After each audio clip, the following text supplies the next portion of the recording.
I love this. I love this maneuver. Yeah, Okay, this but was after d5, you still don't want to take on d4 because rook hangs on d8. So f4, knight e4. White gave the pawn back. No, I believe this knight f3. Yeah. Why do you change the weak knight?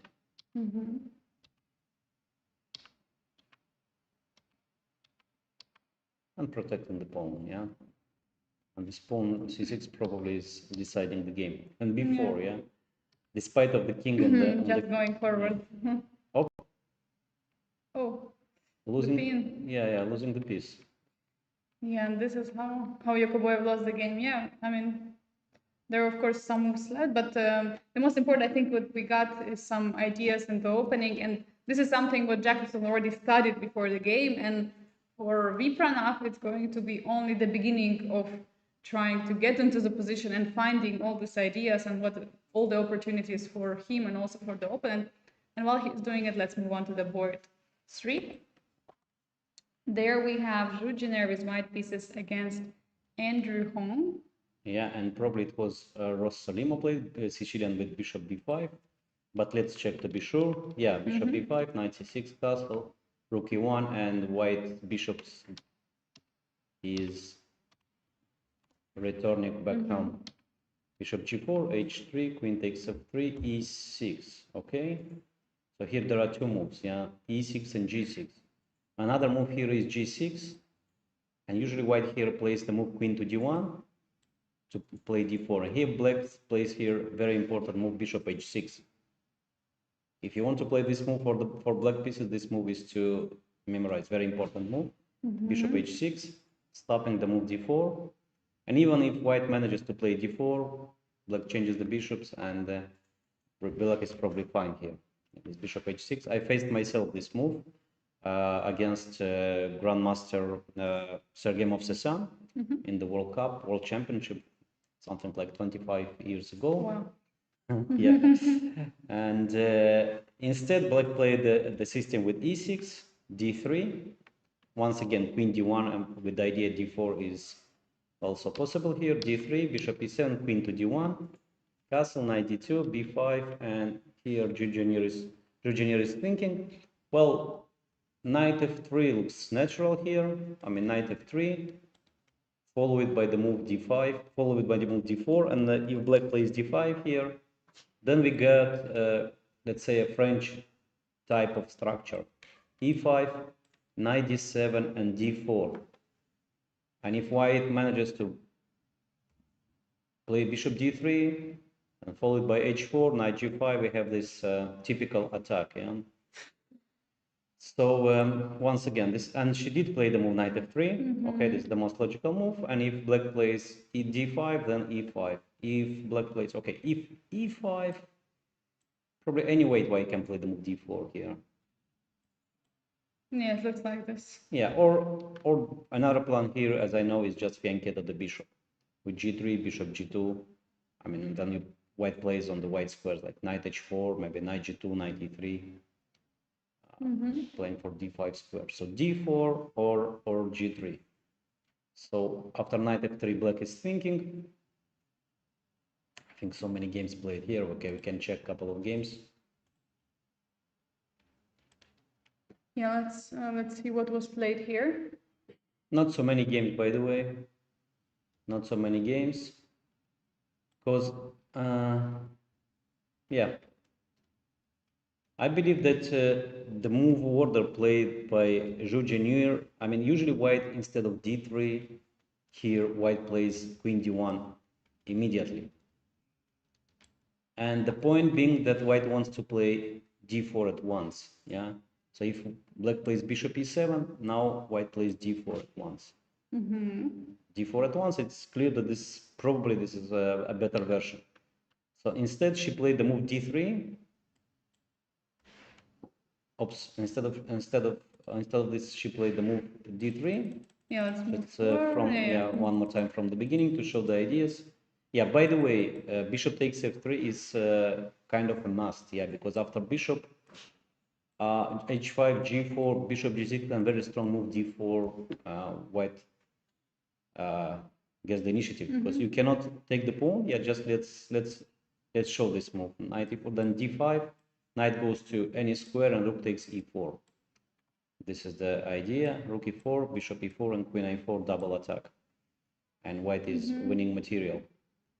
So bishop so you takes. have to be watch out. Yeah, exactly. e6, so queen d1 probably is more popular here. Okay, knight to d2, b5, and knight f3. Yeah, this is the current position, and yeah, black can stop d4 by d5, or maybe e5, or maybe just continue to play on the queen side, like b4. b4, nothing wrong probably with b4. The b4, white plays d4 here. Yeah, of course, usually it's where your pawn structure looks at, you should play on that side. And as we can see here, black's pawns are all looking towards the queen side, so that looks very logical. And for white, of course, the center, yeah, d4 break is something what white want to do. And where are we right now?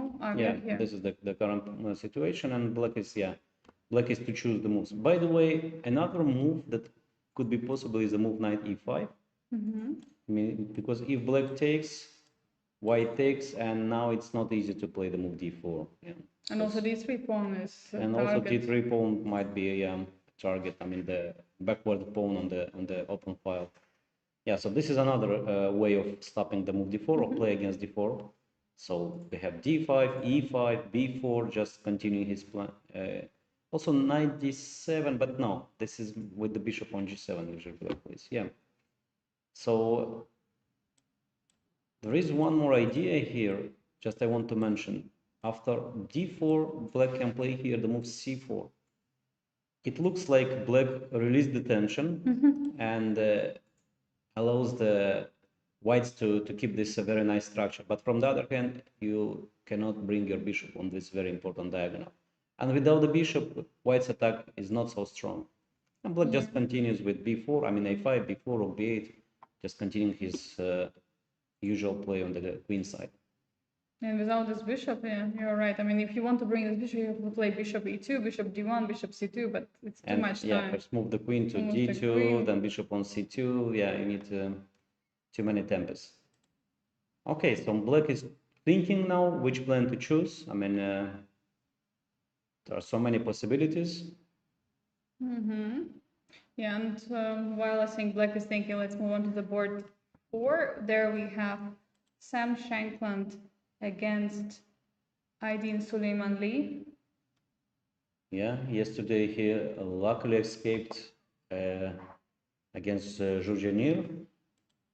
And we have again 𝐤𝐤𝐤, but this time with bishop g5 directly. Yeah, okay. Let's see. Castles. So black just castled here. Okay, a4, a5, knight to d2 without c3. White is trying to play and exactly the move that I mentioned in the previous game, the move bishop to e7. Yeah. So there are two ways of playing with black here. One is just to play d6 and g5, or g5 direct, bishop g3 and d6, and the other is safer, much safer, bishop e7, followed by d6, knight h7, and bishop to g3, d6, and c3. Okay, g6. So white cannot play knight h4 immediately because of the very typical move knight takes e5, winning a pawn, but it's not that easy because knight e5, if you take directly queen takes h5, you lose the queen. Oh, the queen is trapped and you cannot do it. Yeah, so after knight e5, first you take on e5 with white pieces, take on e5, and queen takes h5, white won a pawn, white an opponent. So now we understand, yeah, why did black play here the move g6? I mean, preparing the move knight h5. And after h3, if knight h5, now white wants to retreat the bishop on h2, and it was play knight h5, bishop g2, and bishop h2, bishop g5. Wow. So black is saying that they have all the pawns on the dark square, so they don't really need this bishop, and position is also quite close for a moment. But Very interesting idea. Very interesting, yeah. And just simple move queen e2, yeah. Okay, probably the idea could be that Okay, let's try. Yeah, let's try to take. How do you take back? By queen or by pawn? Yeah, it's very tough to say. I mean, pawn is supporting the f4 square. Maybe by pawn. By pawn, yeah, by pawn. And probably white can continue with his usual, let's say, plan, like knight f1, knight e3. I don't know, knight jumps f4 and knight e3. Everything is in under time. control. Yeah. Okay, bishop e6. Also, black is actually in time with just completing his development. I mean, this bishop e6 is typical. Maybe white can try something like h4. Well, g3. Well, g3 looks a little bit. But okay, let's try. The pawn is hanging also. Okay, pawn. You want to give up. Yeah, yeah, of course. I mean, this pawn. I mean, if black takes this pawn, actually, this is losing immediately. Because takes on a6 and king g4. But knight takes f2. I missed this move. After bishop e6, knight f2. Yeah, no, bishop e6, pawn e6, queen g4, knight f2. Oh, knight f2. Yeah, rook is opening up. Yeah, yeah. I mean, queen takes e6, but it's okay. It's too complicated to calculate. Okay, let's try. Not our pieces. We can sacrifice the material. Knight takes f2, queen takes e6, king g7, and this bishop is just so bad. And pawn hangs. Rook f1, knight takes d3, king d2, king d2, or king e2, knight c5. Yeah, great position. Just yeah. Okay, once again, so we have instead of queen e2, let's take the bishop, takes, and knight e1, knight f1, knight f4, knight e3, bishop e6. Yeah, it's interesting position. Yeah, and it's.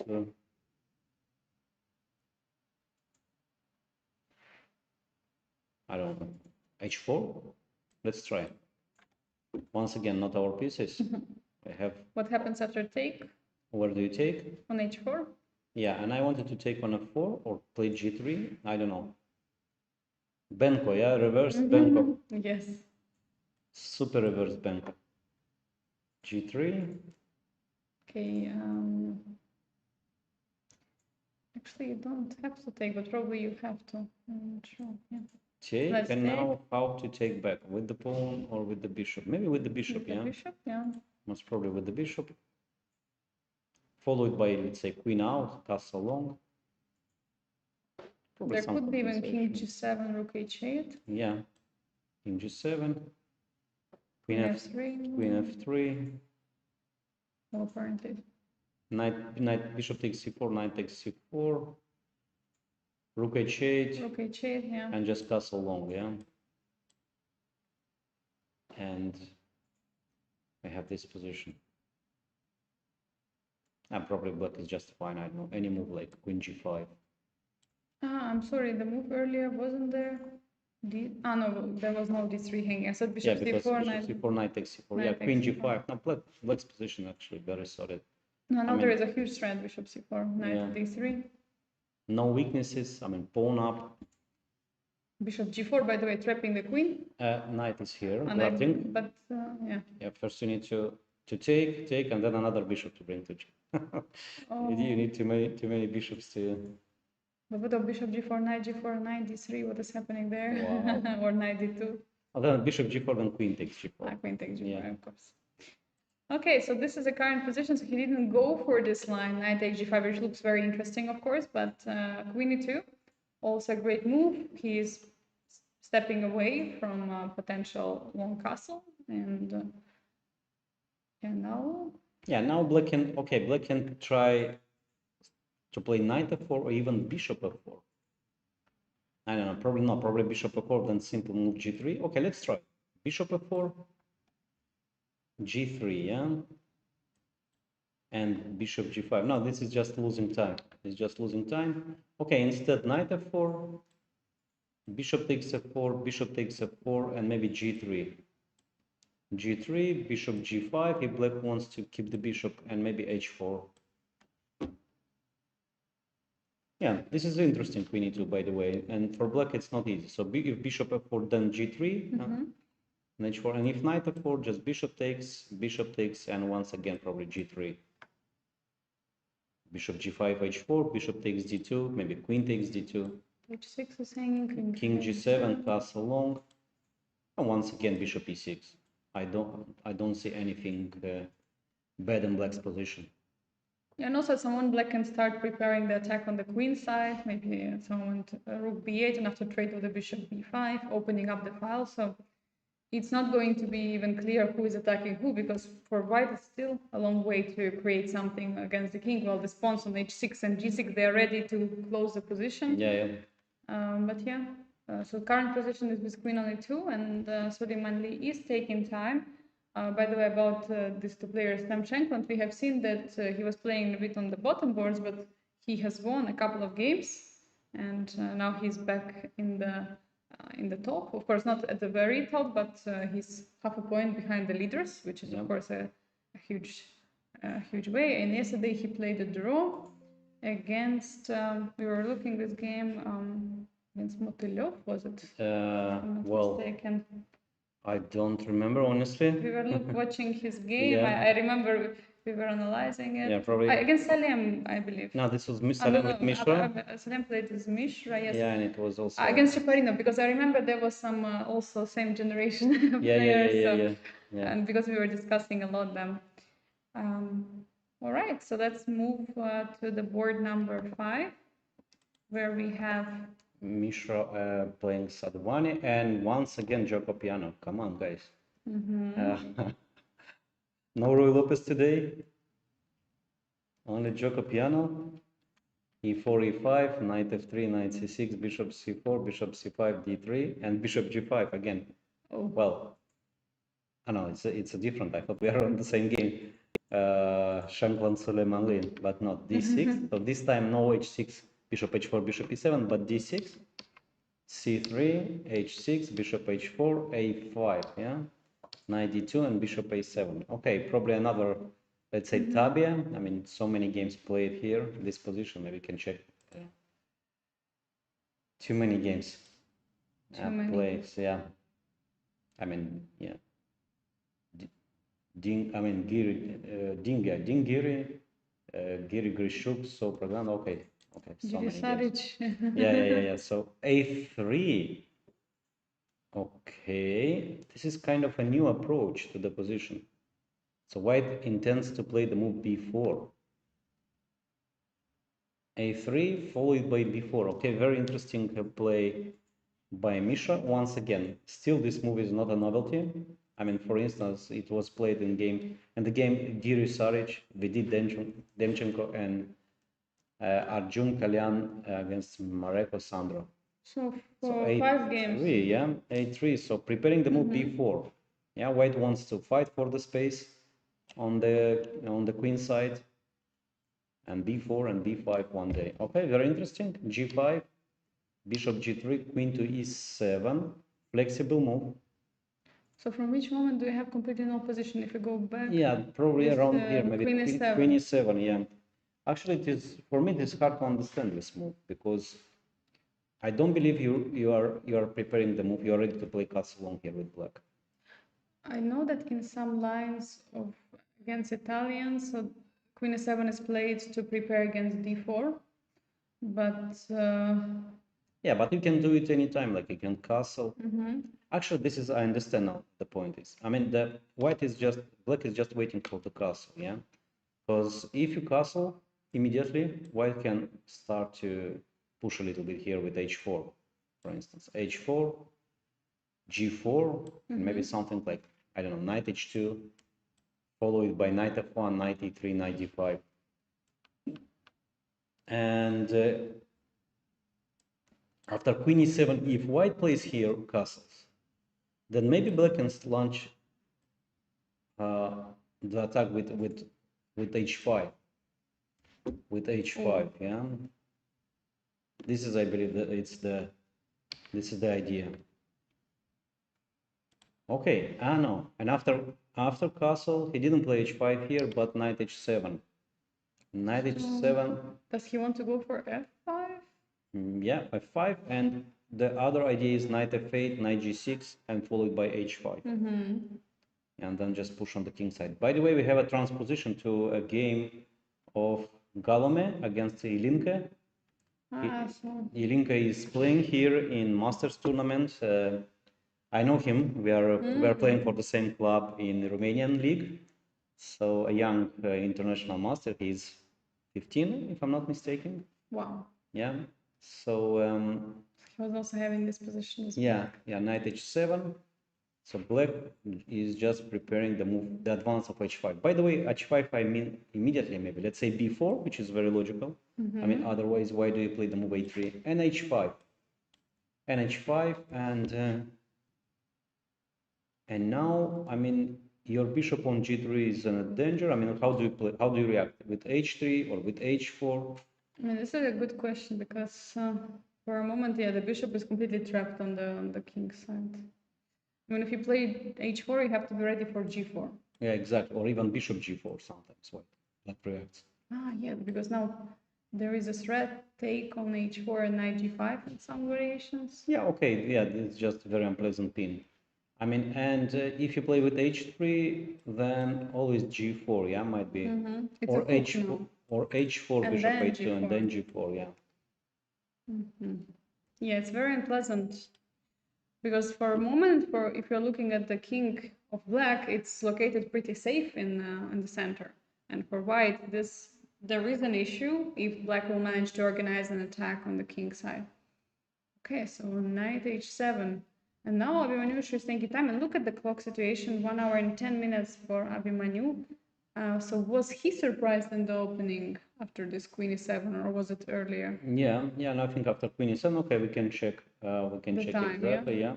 So after knight to d2, bishop a7, a3. Although a3 is already a very interesting move. Yeah.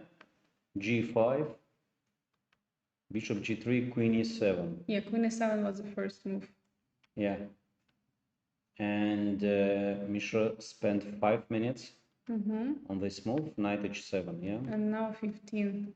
And he's still thinking here. Well, I mean, the natural reaction here is just to sacrifice the pawn.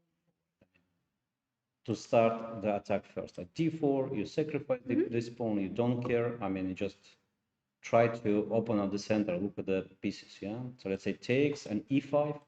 Let's go. Let's go. Go for it. e5. Okay, actually, this is quite typical idea. There is a knight takes e5.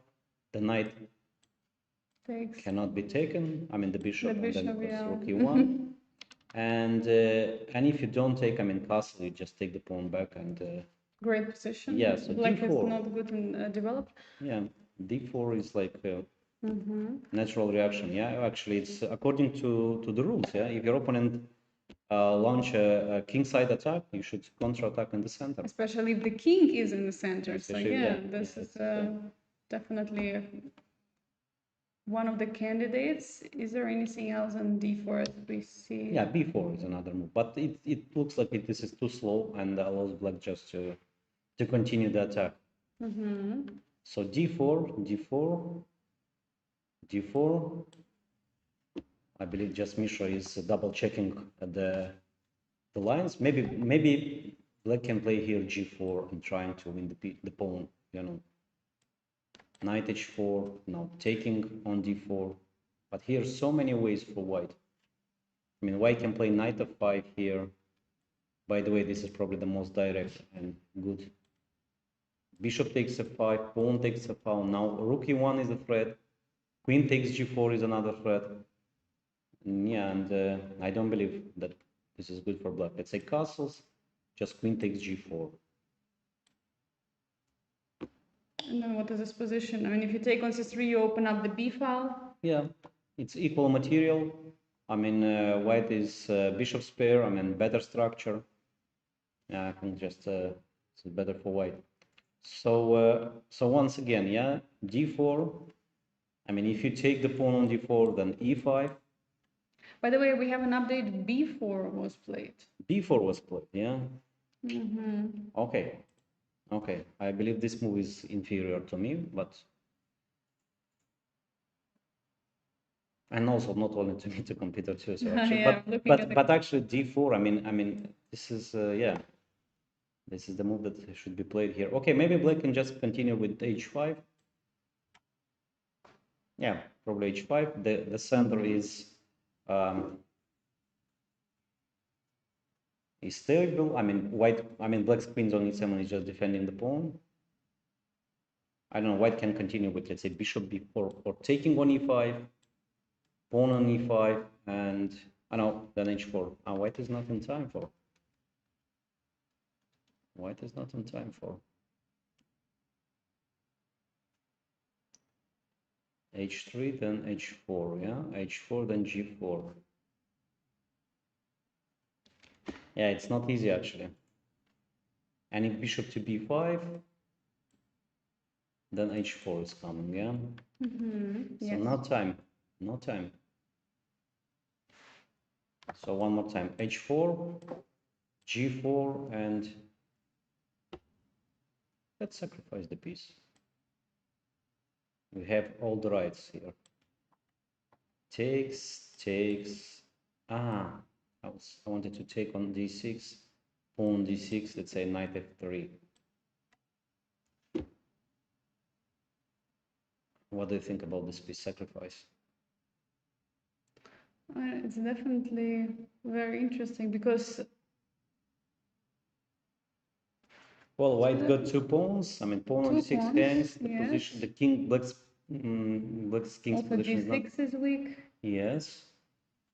Bishop d6 or queen d6 are incoming. There could be e5 even opening up the file.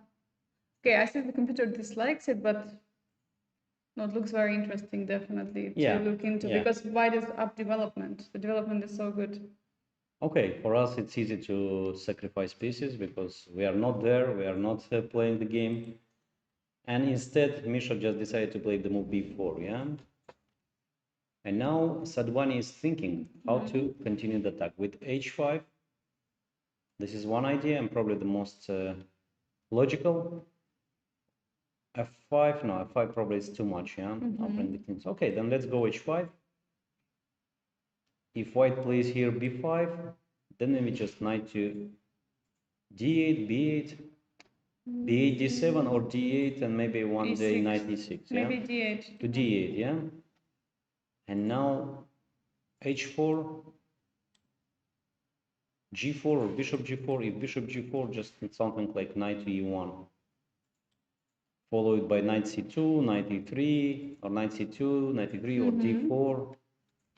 And here black plays usually, yeah, I have seen this kind of play. So knight f8, then knight g6, trying to win the pawn. Meanwhile, white is just pushing here in the center. I don't know, knight c2 or d4 maybe directly. d4, knight g6, and now white plays knight d3. No time to take the pawn on h4. Okay, yeah. Yeah, I have seen this typical play. I mean, it's so sharp. I mean, because one wrong move, and I mean, if white just plays a wrong move, then black just wins this pawn with no compensation. But if black plays something wrong, then it's just everything is falling apart here in the center. And also look at the clock situation. If you go back to the live position after knight f8, I mean. He did play knight f8 immediately, yeah? He went for knight f8, and almost instantly it was played. For Mishra, it's 1 hour 8 minutes now on the clock, and first, I mean, would you say Raunak is still somewhere in the preparation for him? Yeah, I'm sure about it. I'm sure he knows at least he knows the ideas. Yeah, this the maneuver. Yeah, but that matters. Like this maneuver, like knight h7, knight f8, knight g6, followed by h5. By the way, black can also play for castle short. Imagine the position knight g6, then castle short, king h8 or h7, then f5. Yeah. So. Yeah, because white cannot attack on the king side. Yeah, exactly. And yeah, if you play a move like b5, you're let's just say, helping. Exactly, knight d8, d4, and maybe it's like knight g6. I mean, center is stable. To get advantage, white needs the knight on e3. I mean, to control both squares, d5 on f5. I just like this position and its evaluation. You know, we can see white finished the development, developed the pieces, has the center, pawns d4, e4, has even advantage on the space on the queen side, pawn on d5. Well, for black, not even king castled, all pieces are backwards, no pieces are playing that much, but still it's saying that the position is equal. But And why? this is, Why? yeah. Why do you think why is all of I that? think because of the, first of all, bishop on g3. Yeah. This is actually Is it the only the reason. only reason? The only reason is actually yes, because of bishop on g3 is misplaced, and all the play is against the bishop. Yeah. So we have this chain that limits the bishop. We have this always this h5 idea. Yeah. So it's everything because of the bishop, and position is still closed. I mean, it's still closed, and the closed position. I mean, both sides can maneuver, let's say, freely without without any, let's say, problems to get, let's say, I mean, to open the position. I mean, okay. Anyway, white should try here to bring the knight to to e3. Let's say bishop to d3. I don't know, black castles, knight c4, followed by knight e3, controlling the squares. Apparently, black is not forced to castle. I don't know. Maybe h5. Maybe it's time for h5. Yeah, h5, and now no h4. This is the big difference. Oh, now And after, only h3. yeah, and after h4, bishop h2, g4. Opening up everything. Yeah, black white is forced to take bishop g4, followed by h3. Yeah, white is just not on time, simply not on time. So after knight f8, Mishra is thinking. Okay, and while he's thinking, let's probably go back to the first board to see what is happening there. We see that 𝐤𝐤𝐤 is thinking now. Yeah, after, let's say, around here, we left rook e1, h3, knight e7, the old plan, d4, knight g6, bishop d3, and 𝐤𝐤𝐤 is thinking on this position. By the way, he spent, look at the clock, he spent 35 minutes, yeah? I mean, why do you spend so much time? I mean, position is still, I mean, still theoretical, nothing happened. I mean, just normal position. Black can play with h6, c6, bishop e6, all those moves. I mean, typical situation. Yeah, definitely. And he's now, and look at the clock, by the way. I mean, Yeah, exactly. This is what I want to say. I mean, 𝐤𝐤𝐤 spent 35 minutes. And by the way, look at him. He's just, is he sleeping? What is going on? He's just. He's just concentrated. Yeah. He's just trying to understand, trying to choose the best plan, the best setup for his pieces. How important is it, whenever, because when you play a game, you always look at the board from your perspective. And how important is to change perspective or try to look at the board, for example, with closed eyes, how 𝐤𝐤𝐤 is doing right now, for example, going away to the bathroom and then just try to imagine position. Well, from my experience, it's so individual. Yeah, I mean, for some, I mean, you don't even need the board. Yeah, for instance, Peter Swidler, he always plays with, I mean, without board. He always thinking, just never looks to the board. Yeah, him or Ivanchuk.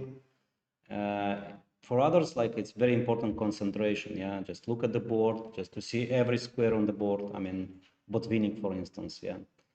Well, yeah, but it's time to time. It's important to have a fresh view to the position because you might, let's say, calculate half an hour the same variation, and then you feel that you can find the continuation. You can find something more than in the position, and then maybe you just take a break. You just look. I mean, you don't look to the position. Then again, it might help. It might help. I mean, just to have this fresh view is very important. Yeah, because I also see, for example, from the new generation, Arjun Erigaisi, I don't know, when he watches at the position, because whenever I see him playing, he's always looking away. He's just sitting and looking away all the time. I mean, at least in the opening middle game phase when there is time still on the clock. Later in the time travel, of course, then he's of course trying to. Yeah, I mean, all the, let's say, strong grandmasters, they calculate very good blindfoldly without the board. I mean, and in some positions they really don't need the board. I mean, and yeah, probably. Yeah, this is the case of Erigaisi. Also, so what's going on the second board? Well, 𝐤𝐤𝐤 is taking time. So after the move castle long, black took on d4. Yeah. Okay, this is a little bit I mean, just condemn your pawn d6, yeah? You just sacrifice it. I mean, queen takes d4 and castle. Okay, white said yes, why not? No? What is wrong with queen takes d6? Just a pawn. Just a pawn. Okay, take, right? Take a knight g4, but there are so many like defensive moves like knight h3, knight d1. I don't know, let's say knight h3. And I don't see any, let's say, initiative here. I mean, pawn c4 I can defend easily with the move b3 or maybe even e3. Now, probably instead of queen takes d6, black should just play the move queen a5, followed by bishop e6, knight a6, rook d8, and trying to get that kind of compensation. Well, yeah, just get activity of the pieces. You know, as white here, I would play this weird move. Look at this move. Queen h3. Just defending. Queen a3. Yeah, I'm ready to play this in game. I'm ready to play this kind of in game. The queen a3, white is still pawn up, and the most important, the pawn up is on the king side. Yeah, so e3, then slowly, I don't know, play with f3, e4, or maybe f4, e4. I don't know, it's a risk-free, in my opinion, this end game. I might be mistaken, I don't know. But also looking at how much time Jacobson spent, I assume he knew this endgame and he decided not to go for it. Yeah. So instead he just played the move e4, queen a5 now, king b1. Okay. And apparently queen a5 was not already, it was the first move when, oh no, by the way, here, he spent time. After castle, yeah, white spent time here on e4 because there was 1 hour 30 minutes. So queen a5, king to b1, okay, typical prophylactic move. So still d6 pawn is hanging. So, by the way, you can only defend it with rook d8. Yeah, but rook d8 immediately e5 or c5, yeah. I mean... So maybe that's what he calculated, the pawn on d6 is hanging anyway. Yeah, yeah, might be this. Okay, anyway, black probably doesn't want to defend the pawn, maybe something like knight a6, followed by bishop e6, maybe knight c5, maybe b5 one day. Yeah, with the bishop on e6, the move b5 might be very interesting. I mean, black is targeting a2 pawn. Very strong, of course. And at some moment, of course, black shall always calculate this queen d6 take, yeah, because you always have to be aware what's happening after white is taking that pawn. And for Jacobson, it's also always going to be a question when to take. Yeah, maybe you just don't. By the way, knight a6 was played. Knight a6 was played, okay. I mean, it's quite logical. As you made the move, it was played. And you know what? I think that the white here should play, I don't know if immediately, but the plan should be like something like knight g to e2, knight c1, and knight b3. Bringing one more piece to the king side, to the queen side to defend the king. Yeah, okay, maybe immediately, maybe bishop g4, stopping at the knight. Maybe white should start with f3 first. The pawn is protected, no more jumpings, no more bishop g4, no more knight g4. And let's say black plays a move like bishop e6, knight e2. I'm afraid a little bit of the move b5. I don't know. Queen d6, do we take or not? Or it's too late already? Yeah, here is probably rook d8 comes with tempo. And so if to take, then before bishop e6. Yeah, exactly. And here knight to e2, followed by knight c1, knight b3. So if white manages this kind of, let's say, consolidating maneuver, I believe that white can get, I mean, better position or advantage or play for the advantage. I don't know. Okay, and if we go back to knight a6, can white take on d6 now? Let's try to calculate. But here bishop g4 might f3 was played. All your moves are being played. Okay. Oh. So here then, yeah, here bishop g4 comes with tempo and then rook d8. So if they are playing my moves, or they are listening to our broadcast, or they play bad as me, I don't know. You should have played in the Superstar tournament. Well, you're a superstar, Viorel. I'm not really superstar. Maybe I was one time. I could say I could play this kind of tournament. Yeah. So I mean, as black should try something like connected with b5. I don't know, let's say bishop e6, knight e2 on b5. Burning everything here. I mean, open up the king, maybe b4, c5, d5, rook b8, rook c8. I don't know. Okay, it's easy when you are not there. Once again, just sacrifice. You don't care, because the situation when you play the game is completely different. The approach is different, definitely. So yeah, this is the current position, f3. By the way, f3 also white can start to attack the king side with g4, h4, g5, g5. Yeah, and bringing the rook to the second rank, just protecting just in case. Yeah, rook h2. I like it. Now everything is under control. I mean, white is defending b2, c2, a2, maybe in some positions. It looks great, and yeah, probably while Pranav is taking time, let's go to Janeir against Andrew Hong. And knight f3, queen to c7, yeah? So no d5, no e5, no b4, no knight e5, nothing, yeah? Just half waiting move, okay, connecting the rooks, d4. So Zhu is going for the break. Yeah. Oh, and d5 now. Probably black wants to jump with the knight on e4, yeah? So if white plays e5, then knight e4. Instead, white just took on d5, okay, quite logical. When you have bishop spare, yeah. Takes and taking on c5, yeah? Once again, same strategy. Trying to have the position. Bishop takes c5 was played, and bishop to d3. Okay, very logical play, yeah? Bringing the bishop back into the game. I mean, white's next move is probably queen e2, then queen e4, and queen takes h7 checkmate. Very simple plan. Just a simple plan, and hopefully Andrew will do something against it. Yeah. So, in the style of yesterday's game, just going for an attack, yeah? Yeah, okay, I mean... by the way, no, I thought that, let's say, after rook d8, bishop takes h7, no, probably, no, the knight g5. No Greek gift. Yeah, I know, but then the bishop hangs on c5. Wait, how do we do this? If knight f6, then the bishop hangs, but also the knight is on g5. Yeah, FIDE, stopping. Yeah, closing the... No, bishop h7 takes. Knight f6, yeah. Okay, so not today. Not today. Not today, yeah. Not today, yeah. Okay, then probably no Greek gifts. No Greek gifts, yeah. Queen c2, queen e2, maybe knight g5. Oh, I found a way how to make this combination working. Knight f6, knight h7. No. Knight takes h7, bishop takes h7, king takes h7, queen h5 check, double attack, and queen takes c5.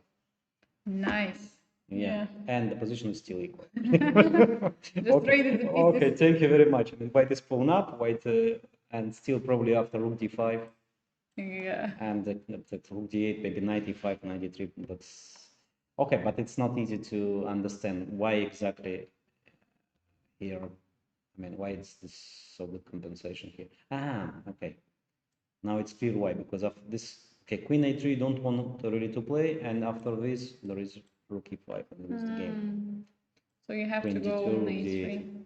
Yeah, you have to go to a3, and the queen is just so misplaced. Yeah, so misplaced. It's totally out of play, and maybe now a5, maybe knight e5. I don't know, a5 or queen to b7. By the way. Okay, so bishop d3. Bishop to d3, because black can play here rook d8. Maybe there is a safe move like bishop e7, just guarding the square on g5, but it looks a little bit passive. Can actually black play a move, an active move like knight f4?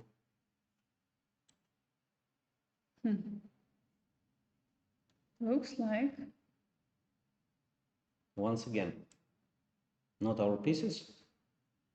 Take knight g5. Oh, there is no queen, but queen d3. Queen c2. No queen d3. Queen c2, then g6. And too many black pieces are hanging, but apparently bishop nothing. f4, queen f4, queen h5. What is happening there? Queen f5.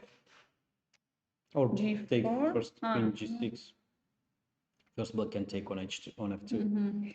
Yeah, okay. This is too much. So knight f4, knight f4. Yeah, because if we try to say bishop e4, yeah, bishop e4, rook d8, and something like queen c2, double attack. Okay, it's not a double attack, yeah, but actually it is double attack, yeah. It is double attack, yeah. Okay, black can play the move knight g6, but you don't really want to. Yeah, you didn't want to bring your knight from d5 to d5, g6. Yeah. Yeah, okay, so this is the current situation, and black is thinking to play knight f4, rook d8, maybe a move like h6, knight f6, bishop e7, so many moves are possible here. Yeah, many opportunities, and we'll see what Andrew will choose. Meanwhile, the board number 4 of Sam Shankland against Iden Sullean. Oh, what happened? Yeah, so after, we had this queen e2 and bishop e6. Okay, logical move, and white took on e6, yeah? Okay, I mean, okay, it's a little bit scary, but, and d4, yeah?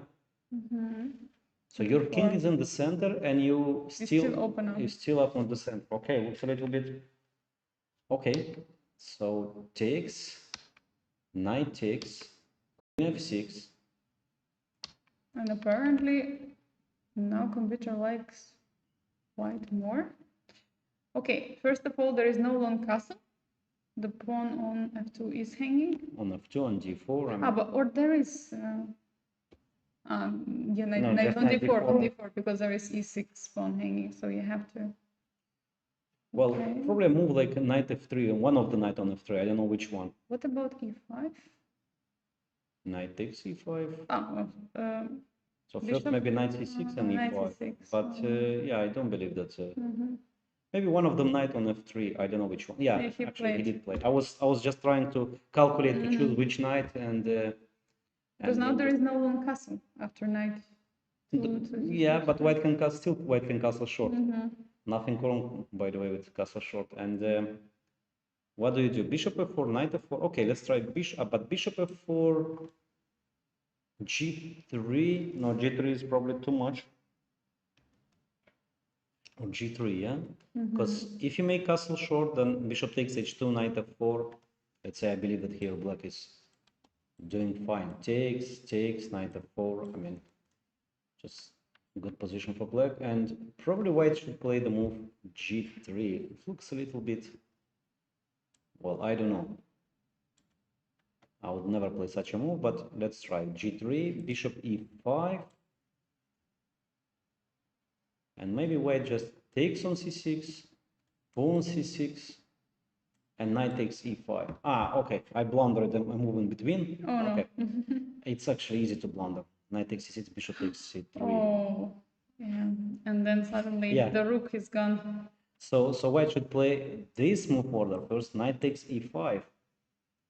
If knight e5, then f4, and probably after knight c6, white is castling wrong, yeah, and yeah, this position is white is better. And if you take with the queen, then probably knight takes c6, pawn c6, and still same plan with f4, queen c5, and castle long, yeah. Or there was something apparently. f5. f5, pawn e takes on f5. Well, I know what is computer's move here. I mean, for +3. Okay, first queen g4. No, queen g4. No, rook f1, I believe, but it's. Really? Yes. No, I'm wrong. This is good move, but not enough. So why then it's +3 here? Normally when +3, then should be something tactical. Bishop John trapping the queen. Oh my god. But how do you trap the queen? You don't think that the queen might be trapped here, yeah? Wow. Knight g3, queen f3, or sorry, queen d3, queen f, and the queen is not trapped, okay, but knight is lost. Queen h4. Wow. Yeah. So even in such position, still, I mean, the board is half empty. Only one bishop. I mean, with the rook, you cannot trap the queen, and this bishop traps the queen. Okay. Only one bishop, and it traps the queen. Yeah. So knight 2 to f3, and now Iden Sullean is thinking. So bishop to f4, knight to f4, or what else? Knight takes d4 here also. Yeah. Knight takes d4. How do you take back? With the pawn, probably, yeah? Yes. And now bishop f4. Aha, small difference.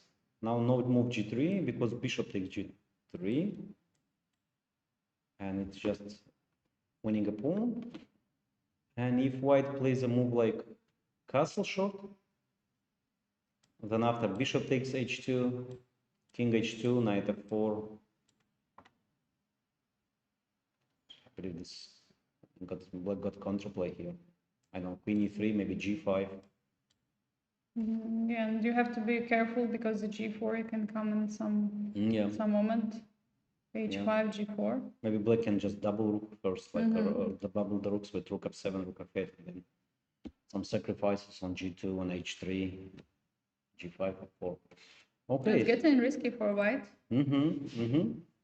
This is the current once position. again, knight takes d4, c takes d4, and bishop f4. But I would like to go back one move, so to see what was here in this position, because apparently there was something better than knight to f3. I believe the other knight on f3. This is the move. Not, yeah?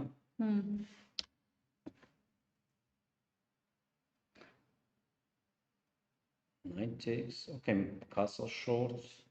Castle short just pawn hangs on d4. And if takes and then castle, then opening up the b file. Yeah.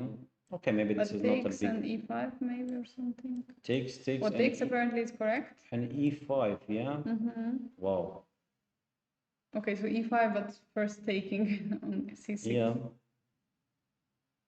And after bishop takes d2, just queen takes d2, taking on e5, and maybe that position is just. Then there is pawn on h6 hanging. Okay, probably not immediately. Okay, because of f2. Castles, knight f4, and look at black structure. Yeah, I mean, couple of double pawns, but black is pawn up. To me, this is not so simple. I mean, black wants to play queen g5. Attack. yeah, probably white here brings the queen to e3 or something. To e3, but still queen g5 and bishop g3. Yeah, so let's say queen e3, queen g5, bishop g3. White managed to stabilize, yes, and then rook e1 and collecting the pawns. Just taking all the pawns, yeah. Okay, so yeah, and black did take on e4. Black took on e4 and bishop f4 probably. Yeah, and he did play bishop f4. Okay. Yeah, makes a lot of sense. And now castle short. Because I don't believe white cannot play g3 because bishop g3, white, of course, white to take on d4, f4, just bishop f4, knight f4, and knight takes g2. So only move is castle here. I don't know, move like rook a3. No, I mean just castle. Castle, bishop takes h2, king takes h2, knight f4, queen e3, and g5. Yeah, or rook f7 first. I don't know. G5, followed maybe by queen g6, queen h5. Or doubling, as you're doubling, yeah. Or tripling. Tripling. Yeah. So yeah, Sam Shankland is taking time now in the position to see to castle or to play something else, but we expect castle, as Viorel is saying. Let's move on to the board number 5. It's where we have Abhimanyu Mishra against Sadwani, where it was a very interesting position. Yeah, another Jacobiano. Yeah. So after knight f8, he did play d5, knight d8, and d4. Okay, finally, and knight to g6, and here Mishra is still thinking, yeah? There was something earlier, right? After b4 was played, we saw that apparently, so after the b4 move, there was something for black, or at least, or maybe it was just a glitch. No, it's just knight f8. It's part of the plan. Let's say this. Probably after some deeper analysis, computer realized it. So, okay. And this is the current position. I mean, h3. Wow. H3 is very committal move because black didn't castle short. That's what we were discussing earlier. Exactly. When you have this H3 move, you have to be always ready for the G4. Yeah. And now the hook. The famous hook, yeah. H5. Just H5. And followed by H4 and then G4, yeah. No, I just. And okay, yeah. Okay, so H3 and H5 looks like the most logical position. The logical move in the position, I mean. Yeah, H5, you want to go H4, G4. How do you stop it, by the way? How do you stop it? Yeah, probably you can't stop you cannot, it. Yeah, you just play maybe something like rook e1, maybe trying to bring your pieces into defense, like maybe knight f1, knight e3, maybe bishop f1 one day, h4, bishop h2, g4, pawn takes g4, bishop takes g4, and now or bishop e2 or knight f1, knight e3. I don't know, look, bishop e2 maybe. But now suddenly white black can go for something like knight e6, long castle, bringing the other rook to the position. Yeah, but be careful because after knight e6, knight takes e5. Knight takes e5 might be bishop e2, knight g6. Bishop e2, knight g6, and white suddenly won a pawn. Wow. And look at your bishop, or black's bishop on b7. Yeah, it's just blocked. Okay, so you have to be careful and take care of the bishop on g4. And what can you do? Rook g8, or still knight takes e5. No, hard to believe, yeah? After rook g8, let's say knight takes e5. Is this move working here? Now knight takes e5. Pawn takes e5, and something connected with that bishop. And bishop h3. Bishop h3, yeah, exactly. Bishop f3 and bishop takes g2. No. And queen g5. Oh. Game over. Game over. Good game. Yeah, 16 moves, 0-1. Okay, and yeah. And what did so h5 happened? So he played directly. Immediately he played the move of bishop e2. Okay. It's actually smart. After if you do the same, h4, bishop h2, g4, bishop takes, knight takes e5. So there was a way to stop. Yeah, knight takes e5. It's tactical way of stopping the pawn. But then we can also prepare it by rook g8. Exactly. Rook g8 here. Well, another, sometimes no, I was thinking that do I have time for f6, knight f7, or f6, knight e6? Because immediately knight e6, pawn d5, pawn e5 hangs.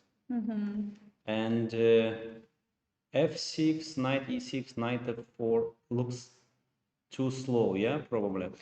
But it's not not a very dynamic position, although now computer is.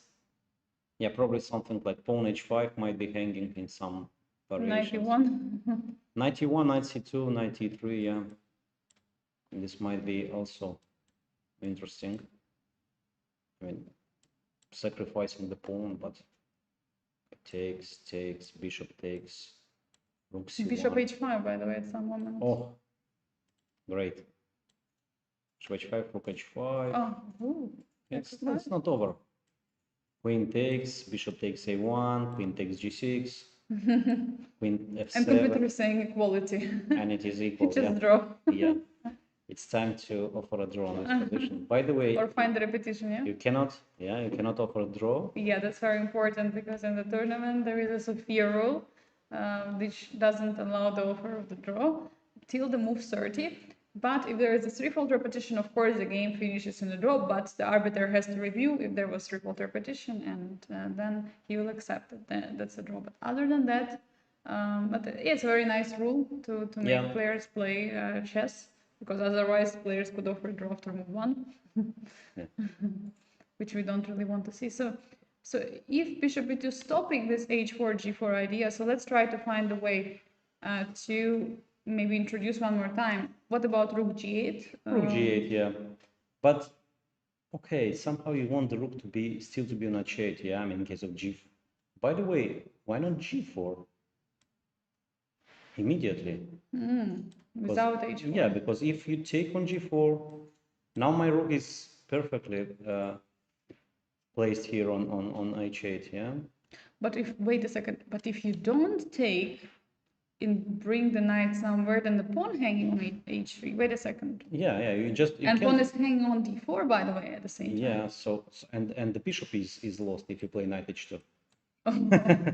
But okay, knight e1. Knight e1, yeah, I was just Let's wanted see. to, Yeah, and just then to h4, highlight. yeah, that's game over. Okay.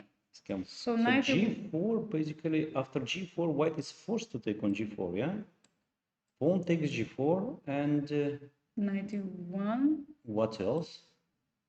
And queen g5, checkmate. Queen g5, queen h5. No, this even my cat can checkmate. Really, you have a cat? I have a cat. Yeah. Do you have? It's a chess cat or? She's a chess cat. Her name is 𝐸𝐸𝐠𝐸, the goddess of chess. It's a good name. Yeah, and she plays chess. She's 14 years old or 15. Nice. She's very old. Okay, so yeah, after queen g5, I mean, you don't need to be a grandmaster to checkmate. Yeah, of course, with such name. So probably knight h2 is the only move, yeah, to close the file. And now this the pawn on h4 is on g4 is under attack, and it's not easy. So queen g5, and probably white can even take the pawn. There is also pawn hanging on d4, by the way, so it's not also so easy for white. Yeah, that pawn, okay, might be important in some variations, yeah. Actually, why not, yeah? Just to see. Yeah, let's try. Takes bishop takes g4, or c takes g4, bishop g4, rook c1. Bishop b6. And then something like knight c4. Maybe b6 here, I don't know. b6, bishop b6, knight c4. Probably sacrificing too much, yeah? Yeah, sure. Why do you give, yeah. No, this is too much. It's not sacrificed. So, okay, so taking on d4, pawn takes d4, bishop takes d4, rook c1, and maybe bishop b6 or bishop e5, by the way. Let's change the defender. Yeah, it is a very sharp position. Maybe white should, instead of taking on d4, just bishop takes g4. D takes c3, knight f3. I don't know. I really don't understand. Very sharp position, what is going on. Yeah, just say everything is hanging somehow. Bishop g4, knight e6, and finally black can castle long. Knight e6 followed by castle long. White king is still in a very big danger. Okay, yeah, one more time. Let's go back now to the position. So bishop e2 is played. So we expect g4, yeah. g4. Okay, let's try again. g4. You have to take. Yeah. No way for a knight to go back. Take. So this and knight forced. h2 once again is forced, because after knight e1, queen g5, it's checkmate. So this position is forced, and then from here on, black can decide to take on d4, or maybe something else. What is that something else? Maybe not. Maybe only the e takes d4, yeah? I mean, you take a central pawn, you change it for g4, yeah, take on d4.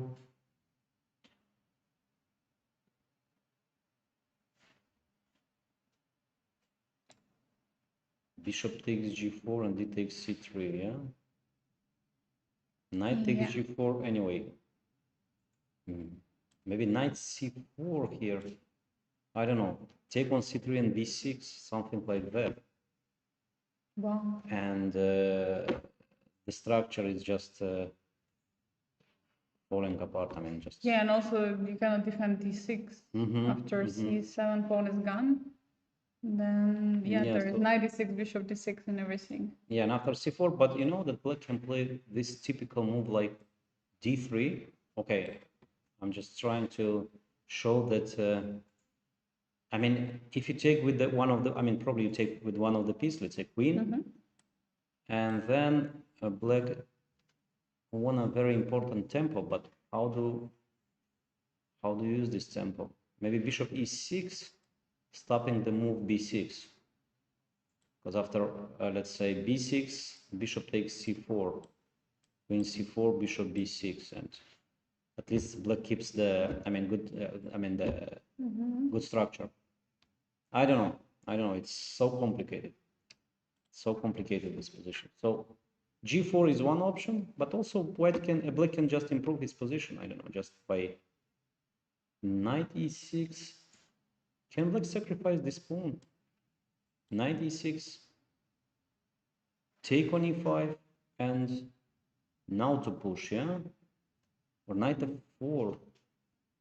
Okay, let's try g4 maybe. This looks very interesting. Okay, it's for maybe g4 here. Okay, intermezzo. We take back, with the pawn. or maybe we don't take. Okay, let's say we take with the pawn back, and if white takes, knight h2, then we have this extra tempo. So now knight c4 is the huge threat, yeah? Knight f4. Knight f4, bishop g4. Knight f4, bishop g4, and... What is this position? Well... Wait, white is up 2 pawns. White is up 2 pawns. And here we... queen to g5. Wait a second, bishop on g3 is hanging. Yes, exactly. That's what I wanted to show. Bishop and queen takes g3 and checkmate. So this is very important. The bishop on e7, the whole game standing there doing not much, but after pawn is gone from the d4. Yeah, and one more checkmate is here. Let's say white plays the move knight c4. Bishop takes g4, queen takes g4, queen takes g4, knight takes g4, and knight e2 checkmate. And just good game. Okay, so this is very interesting. So black can sacrifice even 2 pawns, yeah? So knight e6 is one idea, d takes e5, and g4, or g4 immediately. I mean, of course, I believe that Sadwani is taking his time, because this is a very important moment. I mean, you have so many interesting attacking possibilities with knight e6 or with g4 directly. Maybe h4, maybe rook g8. I mean, so many moves here are possible. Yeah, many moves in the position. So let's go and check on the first board and see what's happening, because I just sneaked a little bit in the position and looked at the time situation, and I'm just interested what happened, because we have Tabatabayev is 1 hour 15 minutes and Sugirov is only half an hour. So he spent basically here 25 minutes on calculating the move d5. So actually we saw in the game of Motylev and Janeir and Motylev, yeah. So if black manages to play d5, I mean, there are big chances that black can equalize here. So, and black did play the move d5, yeah. So now, if black manages, let's say, to trade everything, like d5, e5, piece, knights, bishops, then probably black is very close to equality. And so d5. Okay, so after d5, usually white reacts with e takes d5. As I know, e takes d5. Actually, white is winning the pawn. Knight takes e5, bishop takes g6, pawn g6, knight takes e5. It's a pawn up. It's a pawn up. So d5, white takes on d5. I mean, okay, if you take on d4, take on c6, take on c2, take on c7. Oh my God, we can show this funny variation. Yeah, let's take on c6, everything. Take on b7, take on b2. Or b2. I want just to have this position with 4 queens on the board. Take on a1, and we have the position with 4 queens. Wow. Actually, after only 13 moves, 4 queens are on the board. It's I would say, unique position in chess history. Is it record or probably early? I have no idea. And you see the evaluation, actually. The position is playable. Yeah, maybe white is just slightly better, because maybe white can just take because this pawn. white is the first to move, I think. White is the first to move, yeah. Okay, so this is interesting. might happen. Yeah, why not? And I just want to see how much time did Sugirov spend on d5. Not so much. So he spent time earlier. Yeah, he spent earlier. So d5, yeah. So okay, what else? Yeah, I mean, normally this is the reaction. Takes, and if knight takes, then white takes the pawn. So, and this one is like, oh. Do you think by playing this d5, Sugiuro just offers so many exchanges just to simplify the position, or? Yeah, I mean, it's kind of a natural way of playing, yeah. So to equalize, yeah. Exactly, all your pieces are ready for the move d5.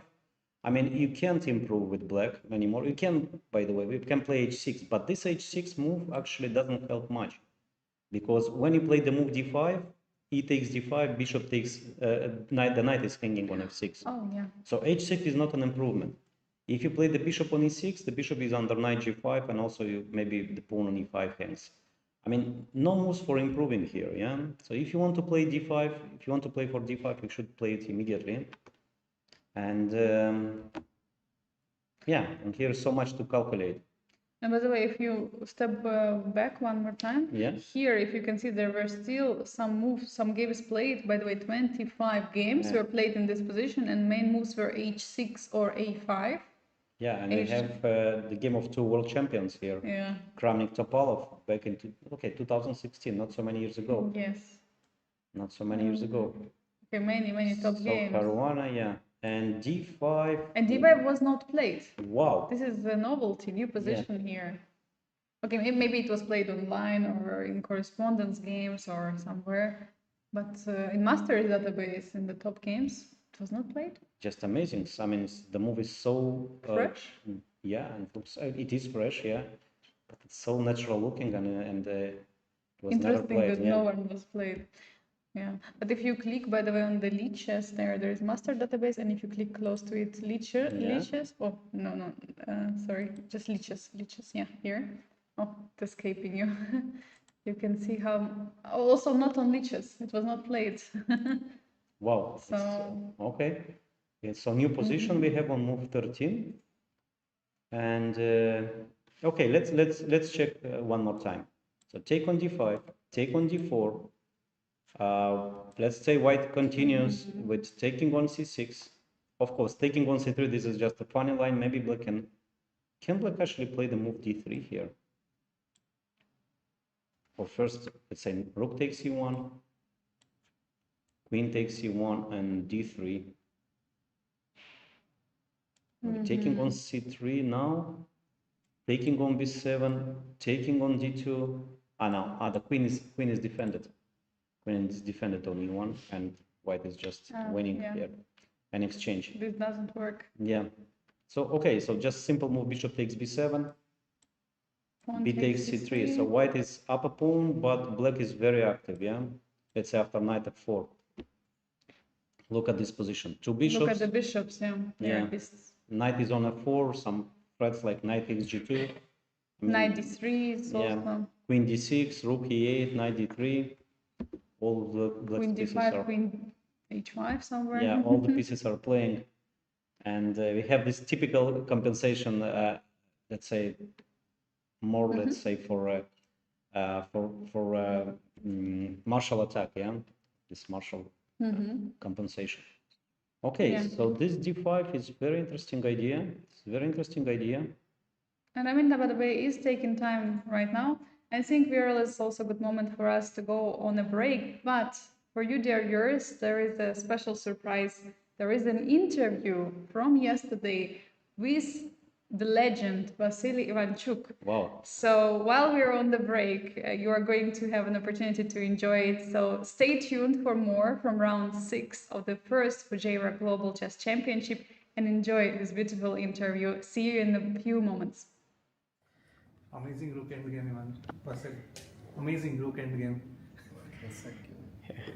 So, would you like to explain what happened in your game? Okay, so opening was a little okay. Bishop d6, it's normal.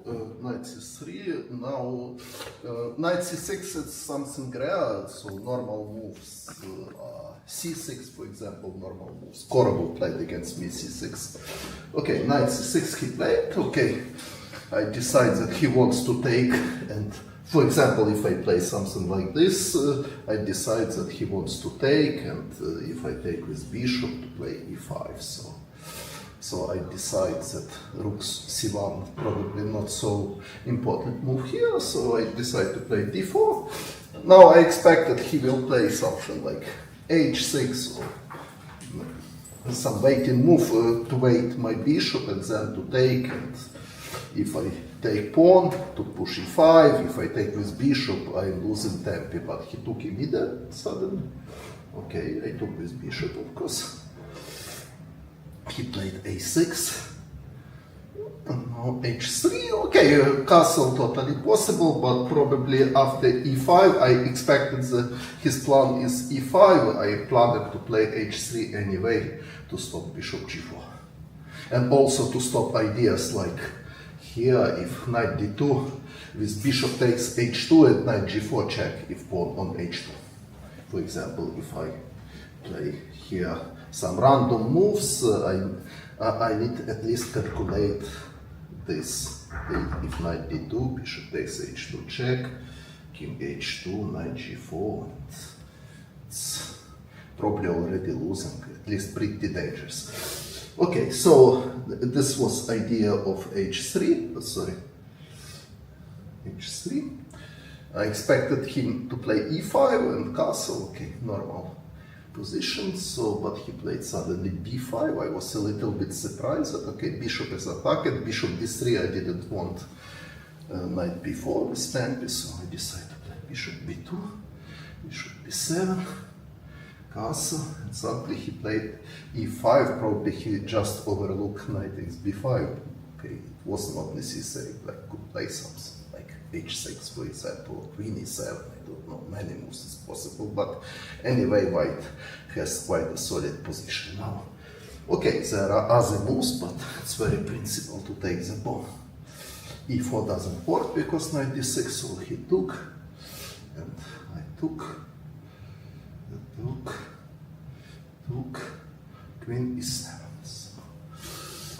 Okay, so what can I tell about this position? White has pawn up, but black has some compensation because black piece is a little bit more active than white ones. So my knight is attacked, I should lost time. Of course I can play bishop f3, but now there are two questions. First question, he can take here, and after take,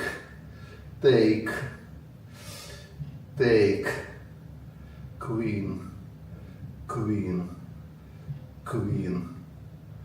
pawn. Okay, of course white has healthy pawn, good winning chances, but I was not so sure how big my winning chances in this position after, for example, rook a7, rook f8. Okay, I played rook c1 and rook c2. It's very far from draw yet, but not so clear. But probably I would play this, but also if to play, just a moment. If to play bishop f3, not so clear what to do after knight e4. This was another question. And my knight still attacking. If queen d4, f5 is coming, then c5, so it wasn't clear for me. So I decide just go back with knight and okay, it looks a little bit passive, but black pawn is attacked, and this I was planning just ignore it. So my plan was just to take, and bishop h2 I don't afraid, because I'm just taking with knight. Probably with king is possible as well, but I don't want to consider bishop f3, so more solid looks this, and I have rook, bishop and two pawns against queen with all active pieces, so this position obviously much better for white. So he played b4 to stop this. And now okay, I try to understand what he wants. Okay, no direct threats, but probably he wants to play rook a5 and rook f8, a8, something like this. For example, after queen c2, rook a5, and then rook a8 is coming, some kind of compensation. And I decide to stop this plan with 92, because now after rook a5 I have knight c4, and after rook g5 bishop f3. So okay, c4 is excellent square for my knight. And now he played the rook fd8, a little bit surprise for me. So probably knight d5 was interesting option. Idea if knight c4, knight c3, bishop takes c3, b takes c3, trying to realize this pawn, somewhere queen g5. Objectively, it looks very dubious for black, but okay, black is pawn down. So, and very important that after bishop f3, there is knight takes c3. Wow. And now after takes, so king h1 is forbidden because queen f4, it's obvious. So rook f2 is only move. Now bishop c5. Now bishop takes b7. More or less forced. Okay, probably there are some other. Probably there is queen f1 as well. Okay, but I consider it bishop takes during the game. The queen takes f2 check. King h1. Rook a d8, queen g4, bishop d4, bishop takes d4, rook takes d4, knight e4. This position wasn't totally clear for me. So after knight d5, okay, I have choice to play knight c4 or to play bishop f3. So it was quite interesting option for him, but sorry. b4, okay. But he played rook fd8. It's another idea. When I played knight d2, of course, I am planning to play bishop f3, but now problem is that he has knight e4. And if I take twice, he has bishop h2 check, and okay, of course, I can play this, of course, but rook takes. Even knight f6 check is possible. Oh, I missed knight f6 check. So probably it was nice option. So knight f6 was spoiled pawn structure. He cannot take with queen, so takes. Yes, for sure white is better, but I'm not so sure if white is winning here. But okay, it was a good option, but I missed knight f6 check. Only now I see this. Okay, so bishop f3 probably was stronger than what I played. But I should see idea knight f6 check. Okay, so, but I played queen c2. Probably not the best solution. So bishop f3 was stronger. And now he played rook a5. So he has idea to activate rook g5 somewhere or rook c5. If knight c4, rook g5 is pretty unpleasant. So I decide to play rook fd1. And now if rook g5, I can consider, for example, bishop f3. If rook c5, for example, queen b1, bishop takes f3, bishop takes f3. If knight f3, knight e4, and knight c3 coming, so probably more tactical to take and take with knight, and okay, I have pawn up. Of course, it's not easy to realize this pawn, but anyway, I'm playing with pawn up without any risk. So it was my plan after rook c5, but he after rook g5, but he played rook c5 first. Okay, so knight c4 was a natural, and rook g5. Of course, I calculated this before, but I missed something. So my plan, my initial plan, was to play bishop f1. Looks very solid. And now bishop f3. Okay, knight takes d6 is threat, so black has only logical option bishop f3. So I have seen this, and my plan was to play rook d4. So queen e6 is idea, queen takes h3 is threat, and now rook h4. So I have seen this position. I was more or less happy with this position because bishop f6 is threat now. So after bishop e4, I can just play queen e2. Okay, a little bit strange rook on h4, but he has also quite strange rook on g5. But then I realized that there is something nightmare for me. Because after bishop f3, rook d4, he is not forced to play queen e6. He has this move. And this is very strong suddenly. Because I have no time to take. Because if I'm just take, he take here. And queen g5. And this is mate. It's no joke anymore. Okay, so what to do? Knight e4. I tried to find defense. For example, king h1. I considered. And firstly, it looked okay because f2 is protected, but rook g6. Oh. After g takes, queen g5 is coming. Okay, I can take on d6, but just cd6, and I'm in big trouble because queen g5 is coming. If king h2, check from e5. So I understand that it's very big danger here. So I decide, okay, of course g4 looks risky, but already I have no choice. So okay.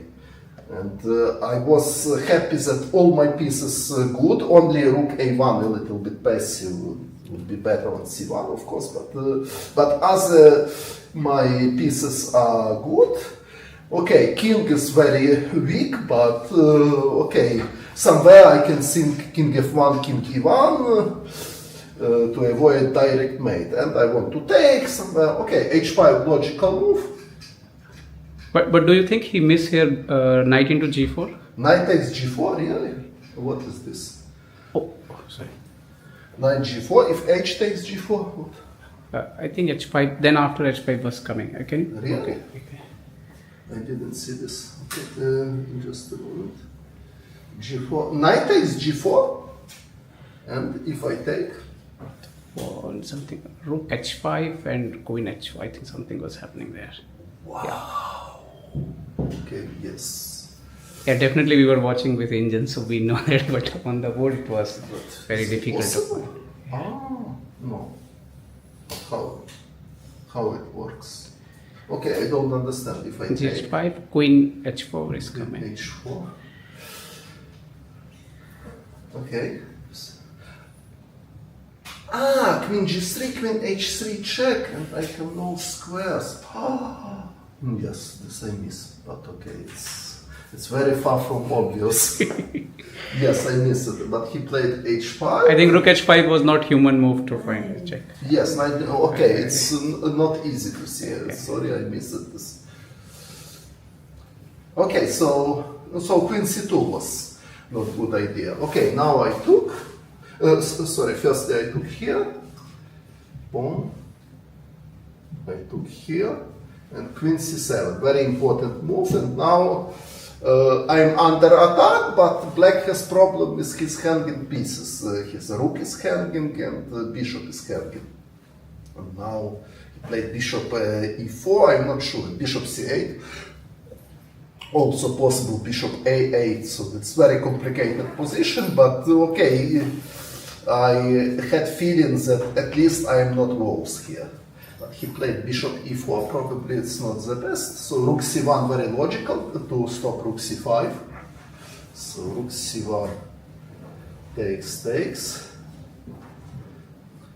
And now he played rook g6. Probably rook e5 was stronger with his idea somewhere, queen h4, but okay, f3 is possible, I don't know, it's still complicated position. But he played rook g6, and now it was a choice for me to play rook c4 or rook d4, and very difficult to decide what is correct, so I played rook d4. Somehow it was miscalculation. So rook e8 he played. Okay, d5 is possible here, but after d5 I have this diagonal for my queen. Probably f3 even possible, so there is no queen h4, queen g3 check anymore. So he played rook e8, queen d7, and rook e7 he played. And it was very important moment in the game, because in my previous calculation I thought that I'm easily winning. After this, king h7, queen d8, rook h6 only move, rook e4, rook takes e4, queen takes f6, and bishop d3 is coming next move. So I calculated this, I was totally happy, but suddenly, when my opponent played this, I realized that after rook takes e4, he has check. And this is another story. After bishop f1, rook h1 at least draw, also he can take, so it was a very dangerous moment, because it's very easy to miss this. So I realized what is wrong in my calculation and decide to play different way. I hope it was correct one. So I checked with queen, king h7, rook e4, rook e4, bishop d3. Yes, so now queen f3 was possible, but after takes, rook c4, I am better. I don't know how much I am better, but I am better. So in this position, so black should fight for draw. But my opponent played d5. Objectively, queen f3 probably was better, but he played d5. Probably he just missed king g2, and now it's disaster for him, because rook h1 is coming. After queen h4, of course I can take and rook h1, but even more beautiful to play this. Oh. Wow. Nobody can take my queen. Okay, so he played rook h6, but rook endgame is losing for him. So queen f5. Correct one. Takes. Okay, rook c4 was immediately possible, but I decided to repeat moves. Rook h6, pawn endgame. I'm not winning because my pawn is weak. So maybe even I'm losing, I don't know, or at least I'm not winning. So I went back. Rook a6, rook d4. Takes, rook e4, rook a5. Okay, now probably rook f4 is winning as well with idea king f3, but this is more concrete ideas. Because if f6 immediately, he has idea g5 and king g6, and although I can protect pawn f6, but it's I'm not sure that this is winning. At least black has chances for draw. For example, g5, rook b4, king g6, rook b6. Also probably rook a6 is possible, okay. So king g6, rook b6, rook a2, b4, rook b2, b5, for example, king f5. I am not sure if this is winning endgame. Probably it's more close even for draw. So I didn't want this. Because of this, I played rook h4, intermediate move, king g8, f6. So, and this is looks like, because after g takes f6, rook b4, he is totally losing, because structure is very bad. I will put rook on f4, b4, all my pawns protected, and go with king. So he's trying his chance, g5, but now rook h5, very tactical move. And now he has nothing to do simply. So he played rook c5. Okay, if rook a3, I'm just taking, and rook g7. So he played rook c5, king g3, just waiting move. I want to improve my king, rook c3, rook g5, king h8. It was last trap, because now if rook g7, of course rook takes e3 is possible, but okay.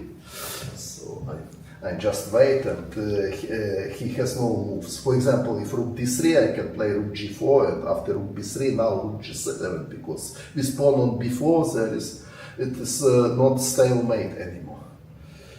And okay, rest is very easy.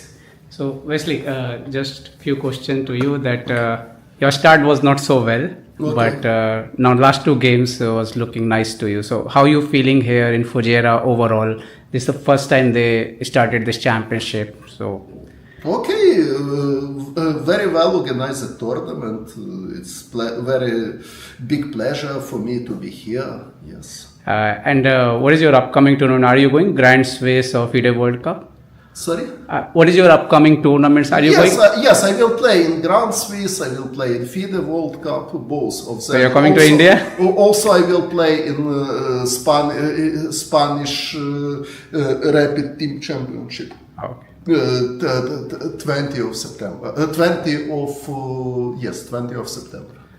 Thank you so much, Wesley, for talking to ChessBase India, and we wish you good luck for your upcoming rounds. Okay. Thank you. Thank you. Thank you. Yeah, what a nice interview. Welcome back, dear viewers. We hope you enjoyed it. And we are here for the first Fujairah Global Chess Championship. We are your hosts for today and for the full event. My name is Angelika, Valkova, and I'm joined by Grandmaster Viorel Iordachescu. We were amazed by all the analysis of the legend, Vasily Machuk. What would you say, Viorel? Well, yeah, it's just every time when I look to Vasily's explanations, I mean, for him, some variations like so easy. I just king g2 here, actually that end game, but okay, you just need to understand why exactly you go with the king back in the end game. I mean, even for Grandmaster, it's not easy to understand immediately his ideas, his analysis, his explanations. But it's wow, always great to see Vasily showing us or teaching us some chess. I mean, yeah, I wish him good luck on this tournament. And he won the last two games, so he's back. He's By the way, back. he played a draw. Yeah, today actually, at he this- made a draw. Yeah, in the playing hall, two draws. We had already two draws. We saw by two two draws. Ukrainians, you can see, and also Volokitin and Ivanchuk. Yeah. Okay, Ivanchuk, yeah, he played the French defense. Probably he wasn't that happy with the opening. And here we saw repetition, yeah. Queen g4, king h7, queen f3. Basically, black cannot avoid the repetition. And queen g4, threatening bishop takes h6. Actually, I'm surprised that white didn't continue, I mean, this game, because it's like a typical French position, yeah, where we can push a little bit. I mean, you can. Okay, so draw. Vasily Ivanchuk, and another game, Grebnev Volokitin. We have another draw on board 11. All right, so let's get back to the board number one. See how did the situation resolve in the center, because we see already queen straight on the board. We left the position where d5 was played. This was a surprise for Tabata Bey, and surprise was that none game was played with this move. So it's a novelty. It's a completely fresh position. And we see that Amin went for take on e5. Yeah, with the knight. And this is probably the best move. So probably by calculation, of course, by calculation, precise calculation, he found this knight e5. And the point being, like after knight e5, d5, no time to take knight e4 here. Because probably you lose a pawn. I mean, knight takes e4, pawn takes e4, queen takes d8, rook takes d8, bishop takes e4, and if bishop takes e5. Bishop h7 Yeah, at least. but still, this is not so simple. Yeah, probably you play bishop g5 here, but I'm not sure. Let's check this line first because takes, rook e5, rook d1 check, king h2, and bishop e6. I believe black's compensation is just enough, or even more than enough, because it's opposite color bishops. Rook is very active. I mean, they have this pin, and instead of bishop h7, maybe bishop g5 first. Yeah, if you play bishop f6, you get double pawns. Yeah, rook e8, and maybe here white can use the pin and play the move f4. So you cannot move the bishop because bishop h7, and I don't know, probably black should play a move like h6 here or f6, which is probably not great. I know h6 here. White can take on h6, for instance. Let's try this move. And then just step away with a or take Yeah, or take or take step them. away. Take because Okay, if you, yeah, if you step away, I mean, bishop c3 by no, bishop c3. Yeah, Bishop this is actually h7. possible. Yeah, bishop h7, king f8, only move. What is going on? Yeah, rook takes e8, probably rook takes e8. Pawn takes or bishop g. No, pawn takes. Yeah. Yeah, probably pawn takes, and well, but this one is not so easy. Maybe rook b1 at the end, yeah. And okay, this I thought that white is slightly better, but here maybe not that much, yeah. So anyway, so instead of d takes knight takes e4, black took bishop takes e5. Now knight f3. Once again, yeah, taking on e4 is losing a piece. So knight e4, bishop e4, d4, queen takes d8, and knight takes e5. Black is forced to retreat the bishop, and now I thought e5. Well, e5 probably knight e4. Black sacrifices a pawn. I mean, bishop takes e4. It's And quite then similar position. yeah, exactly. And this pawn sacrifice is quite typical. Let's say rook to d1, king h2, and something like bishop out. Yeah, so it's similar that endgame, but with the knight and the bishop. So instead, white just took on d5, and here came a surprise to me. I mean, queen takes d5. I was trying to figure out why not rook takes e1, knight takes e1, queen takes e1, and knight takes d5. What is wrong with this? I mean, the position is symmetrical. I mean, if you just give me a tempo, h6 or two tempos actually, h6, bishop e6, looks like black is fine, but probably. Is there bishop h7 or something? Yeah, once again, yeah, this bishop h7. Just to see. Yeah, bishop what's happening h7, there. king h7, knight g5. Let's say king to g8. And if queen e4, g6. If queen a4, that's or even no, knight f6 actually. Oh, knight goes back again. Yeah, knight similar goes. to the Yeah. one and the Janeir. So no bishop h7, and I don't know, maybe white can play knight g5 first. And if h6, bishop h7, king f8, yeah? And then bishop can be trapped. And bishop can be trapped, yeah, exactly. Yeah, I don't know, yeah. It's a kind of initiative which is maybe bishop g5 first, yeah. So f6, then bishop to d2, and if queen f8, what is the continuation here? c4, and there is no knight b4 because bishop e7. And if you retreat the knight to b6, there is a5. And black cannot take on e4 because double attack. Queen e4, attacking h7, attacking c4. Okay, so black just took probably a practical decision here. Queen takes e5, queen takes d5, rook takes e8, knight e8, queen d5, pawn d5, and this is the position on the board. I mean, the end game, white is slightly better thanks to superior pawn structure. I mean, this isolated on pawn on d5. But okay, I mean, it's not that simple. Yeah, I mean, white should. So what would be the plan? Bishop to e3, then push a5, maybe knight d4, knight b5, maybe bishop b3, then pawn can easily be protected. Maybe bishop b3, by the way, because if knight f6, then bishop g5.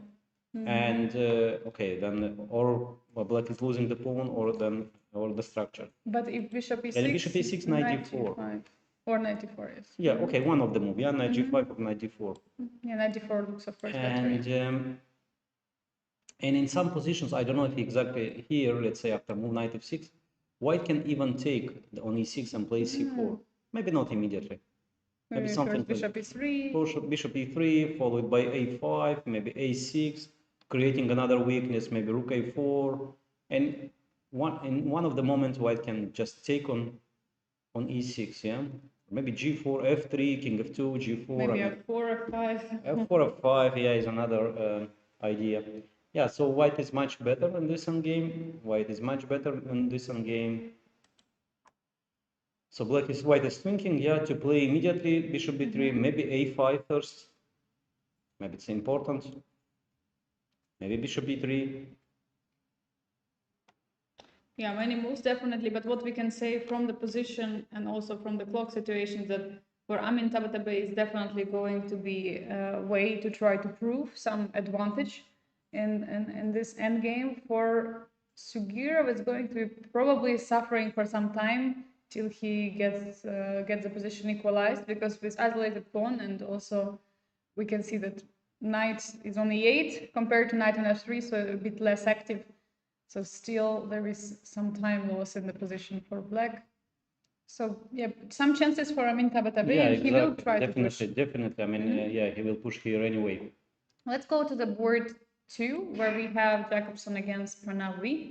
Yeah, and we left here after king b1, knight a6 and f3. Yeah, this move which limits black's activity.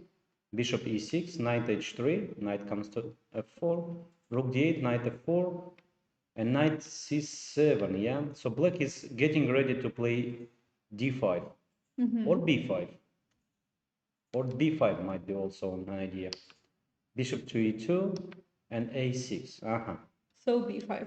Yeah, yeah, b5 now. Yeah, queen to d2 and b5 and knight d5. This typical move now, or first take. Wait, how do we do this? No, then we lose the pawn on c4. Yeah.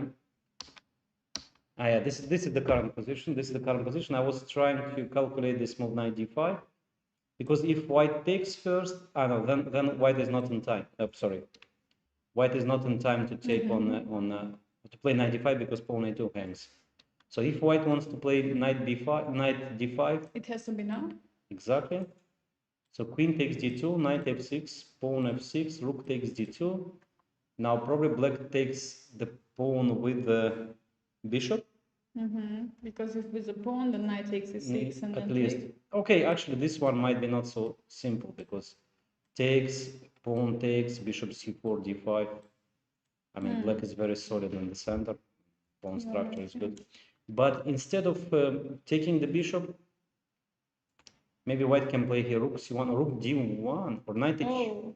I mean, so many moves, so many opportunities. Yeah, I mean, how do we? Or rook d1 or rook c1. Rook d1, d5, and bishop takes c4. Yeah. There is rook hanging on the. Yeah, that's important. That's important. And white took the pawn back. There is pressure on d5, and this endgame is. Looks great. So knight d5, of course. I mean, take knight d5. Probably Brandon is just calculating all the variations after knight d5, but it looks like this typical from King's Indian, from Dragon. Sometimes this knight d5, and you have this intermezzo knight f6, damaging the structure. Yes, it does look just great. I mean. Yeah. I mean, knight d5 looks so good. I mean, because if you, I mean, even you cannot delay this move, because then black or plays b4 or takes on c4. By the way, after b4, the knight is trapped. You cannot play a move like rook h4, rook e1, because after b4, your knight is just lost. Yeah, so basically it's even forcing, we can say. Well, unless Unless white can play e5 here, just so this tactical idea. I don't believe it works, but let's check. Let's check.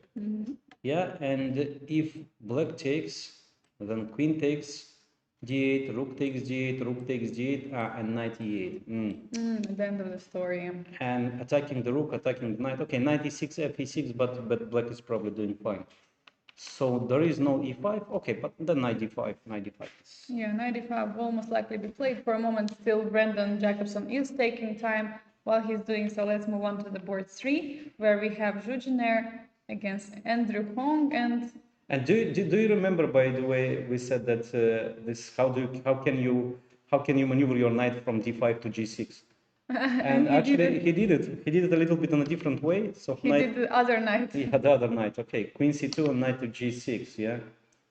Okay, defending the king side. I mean, black then can jump to f4, one of the knight, bishop to e4, and rook f to e8. Bishop g5. Okay, I like this move. It looks like the provocation. Yeah, if you play h6, then bishop d2 or f6, and there is no square d8. White is intending to play rook a to d1, and one day maybe bishop c5, maybe bishop c1 back. So bishop g1. So this is the current position, and for black a big problem now. What to do? How to stop rook d1, or what to do with the bishop? Because as you are mentioning, h6 or f6 you cannot play, and the knight on g6 is hanging. I mean, not the knight, but the pawn will be hanging. So, yeah. But then if you don't play this, what do you do? By the way, if f6 or h6, maybe white can win this pawn immediately. I mean, by sacrificing the piece. Let's say takes, takes, takes.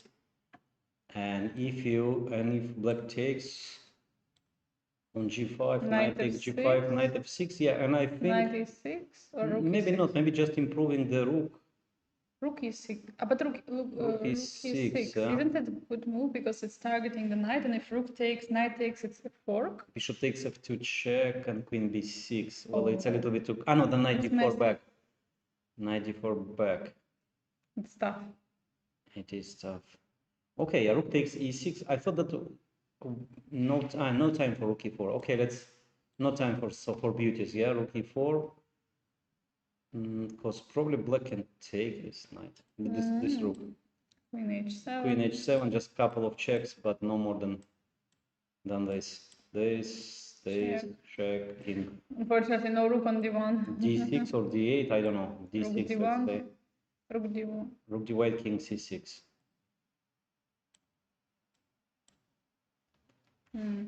Oh wait, but there was knight d4. Oh, the knight takes e4 is just hanging. So king d8. So king d8 was precise, yeah? King d8 was precise. Move rook d1, king c8, and... Is there knight e6, rook e6, queen g8? Ah, but rook is coming back to e8. Yeah, and we already sacrificed too many pieces. Too many, yeah. Yeah, okay, so bishop g5 and h6 was played. Ooh, Okay. By the way, we have also bishop h6 idea here. Pawn h6, bishop, queen g7, rook e6. 3 pawns for the piece. Okay, let's start with bishop. Okay, just yeah. I mean, because after this, maybe white can take on g5. And black can take on g5 and. Okay, then let's start with bishop h6 first. Yeah, exactly. Let's try this bishop h6 move. Takes, queen g6, queen g7, and rook takes e6. 3 pawns for the piece, but apparently not enough. Yeah, takes, and king h7. Yeah. Rook c6 maybe. Rook c6, rook c8. I don't know which one. Probably this one. Yeah. Because a6 is on there. Because a6 is and yeah, and it's not enough. So okay, so h6 is on the board, and as we said, white can just retreat the bishop on d2. Let's say bishop d2 provocation. Now black should figure out. Yeah. I mean, what do you do with the knight? I mean, do you jump back, or do you jump to f8 or to e7 or to f4 maybe? And to f4 looks dubious. Yeah. Is there some c4? No. c4, bc4, queen c4, bishop f2. Oh, let's not run the queens. Yeah. So knight f4 apparently is possible. So, okay, white can play something like with isolated pawn, but I think this is not that much, yeah. So queen f4, bishop d5, pawn d5, and just play this position, I don't know. Rook d1. But rook d1, rook e1, and Rook then takes e1. and then d4. Well, d4, I'm afraid that black cannot take back on d4. Rook because e1, rook e1, e4. because rook e4, yeah. So d4, c takes d4, bishop 4, d4. Okay. Yeah, I mean, just let's say a safe way, yeah, for white. White is slightly better. I mean, just can play against isolated pawn. Okay, maybe, I don't know, if more than that, maybe a4. Here white can try.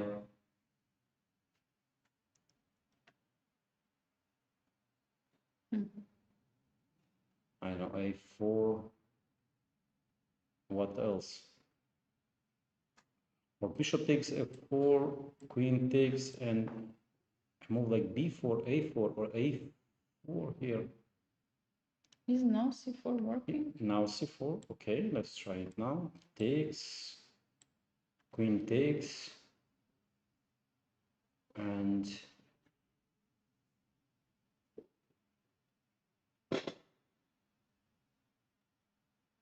no beauties. Okay, rook c8, I don't know, maybe this one. So if bishop d5, bishop f2. King f2, rook c4, and queen protects the bishop, the rook. Okay, wait, just can I don't play something like queen to e2. Queen d3, queen e2. Yeah, queen e2, rook b8, b3 maybe. b3. I don't know, knight f6, or Ah, knight there was c3. knight c3. Ah, that's why b3 is not Yeah, possible. knight c3. Yeah. Okay, maybe Maybe white rook can d1. play on take on d5 and not take there. Maybe take and rook c1. Yeah. Ah, rook c1, bishop f2. Okay, blundering again. One more time. This. But queen a6, rook b2 is not possible because queen c8. Queen 2. Queen a6. And yeah. After rook b2, queen c8. Okay, yeah, good. So white is at least pawn up, which is very important here. Maybe queen c4 makes a draw, but this is not easy. This is not easy. Now white is still a pawn up, yeah. Take. Pawn is a pawn. Pawn is a pawn. Rook b1. Or rook, yeah. Or rook e2 also. Or rook e2 also, yeah. And then other rook will go somewhere too. Yeah. Okay. So this is the current position, and and she took on g6. And white took, well, black took back with the pawn. I mean, took the white square's bishop. And if this move, then probably bishop h7 check, king Somewhere. and take the pawn on g5. Yeah. Okay. Oops, it's not that easy because g6 immediate, or maybe first queen f4. Because it's not so easy to figure out this position for black. Yeah, and there is knight e4 with tempo. But then what do you do with the bishop? And if you play knight f3, then g6. And if you go knight e4 attack and then knight g3. Yeah, bishop b6, g3, queen h6. And knight d6. So many things hanging. Queen takes h3, knight e8, queen takes g3. Again, we have this. So once again, black took on g6, and why not on g5? Why not on g5? Maybe bishop e4 directly. So now pawn on g5 hangs. And bishop d5 is a threat also in some lines. Yeah. If you play f6, you will weaken the light squares too much. Maybe queen to f4. Queen f4. Once again, don't play g3 because queen g3. Rook d1 maybe. Rook to d1, yeah. Yeah. Now it's a threat. Yeah, now pawn is threatening. So. By the way, how do you defend the knight? Because rook d8, bishop takes anyway. Well, probably I don't. I just leave it. I just play something like g4. And if take. Queen and takes, take and on d5. pawn takes, and pawn is a pawn. Pawn And we is a take the pawn. pawn. Rook g5 as a threat. Oh, yeah. Yeah, it's just a pawn up for white. Just a pawn one. Okay, let's go back to the position. So bishop d2, she played. And That's what we were discussing, right? yeah, but here it's clearly better for white. I mean, Yes. look at the position. I mean, rook e4, rook e1, bishop c1, queen e2, knight e5. I mean, you just play by hand the rest of the game. Black just spoiled the pawn structure just voluntarily. Yeah, exactly, and no compensation for it. Well, Yeah. And also there is bishop. Yeah, there is bishop against bishop. So. yeah, white structure is just fine. Okay. I mean, rook e4. Okay, but this is very serious. I mean, imagine if you play this, if you take the bishop on g6. I mean, till the rest of the game, you just defend. Yeah, you don't have any, let's say, active. And by taking this bishop, at least there are, let's say, opposite color bishops. I mean, black can create some threat here. I mean, I don't know. Maybe black can play here a move like queen g3. I don't know. Yes. Just something. I mean, you do something. Now, who knows? If you play rook d1, maybe just resign in one move after knight f4. No. I thought black is winning here, but not. Okay, How do you defend with white pieces? Knight d4. Yeah. Knight h3 and king f1, and all black's pieces Everything are is hanging. Oh. Rook, knight, queen. Yeah, okay, not so easy. Okay. Yeah, not so easy. So, okay, another good game for Janeir. Well, She's getting great positions. Yeah, she's getting great position. Okay, of course, white is not winning yet. I mean, you have to show good technique here.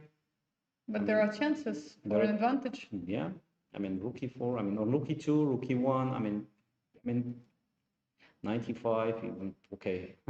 And the most important, the long-term weaknesses, so she can use it anytime. Exactly. And for black, I mean, there is not even a chance to improve his position here. Maybe if black manages, let's say, queen f7, queen f5 maneuver, and one day maybe to push e5, e4. But this is not realistic at all. No, it's not at all. No. I mean, okay, it's just advantage for. I mean, big advantage for Janeir. Yeah. Shall we go to? Yeah, let's go to the board 4. 4. Where we have Shankland against Sullean Lee. Ooh, what an improvement from the position. Yeah, so this is what happened. And after knight d4, bishop f4 was played. Castles, okay, as we predicted. Takes, knight f4, queen e3, everything, and g5. So, and rook a3. Okay, this is a nice way of defending the third rank. Rook f7, doubling, tripling. g3 immediately, okay. Knight h3, king h3, g4, king g4, and nothing there. I'm trying to, no, and I don't see anything. I was just trying to make it work, but no, takes, and king is on forward. Yeah, and no threats, no nothing here. Yeah. Okay. Wow. h5, king h3. Yeah, just king goes back. Okay. Cold-blooded. Yeah. So knight g6, king to g2. Okay. Now white managed to consolidate his position. Knight h2, queen g7. Now knight f4 is on the board. Queen to g2, prophylactic. Knight e7. Now black is rerouting the knight to c6, maybe b4. Rook b3, knight c6, d5. Well, I don't like this move. I don't know why. Because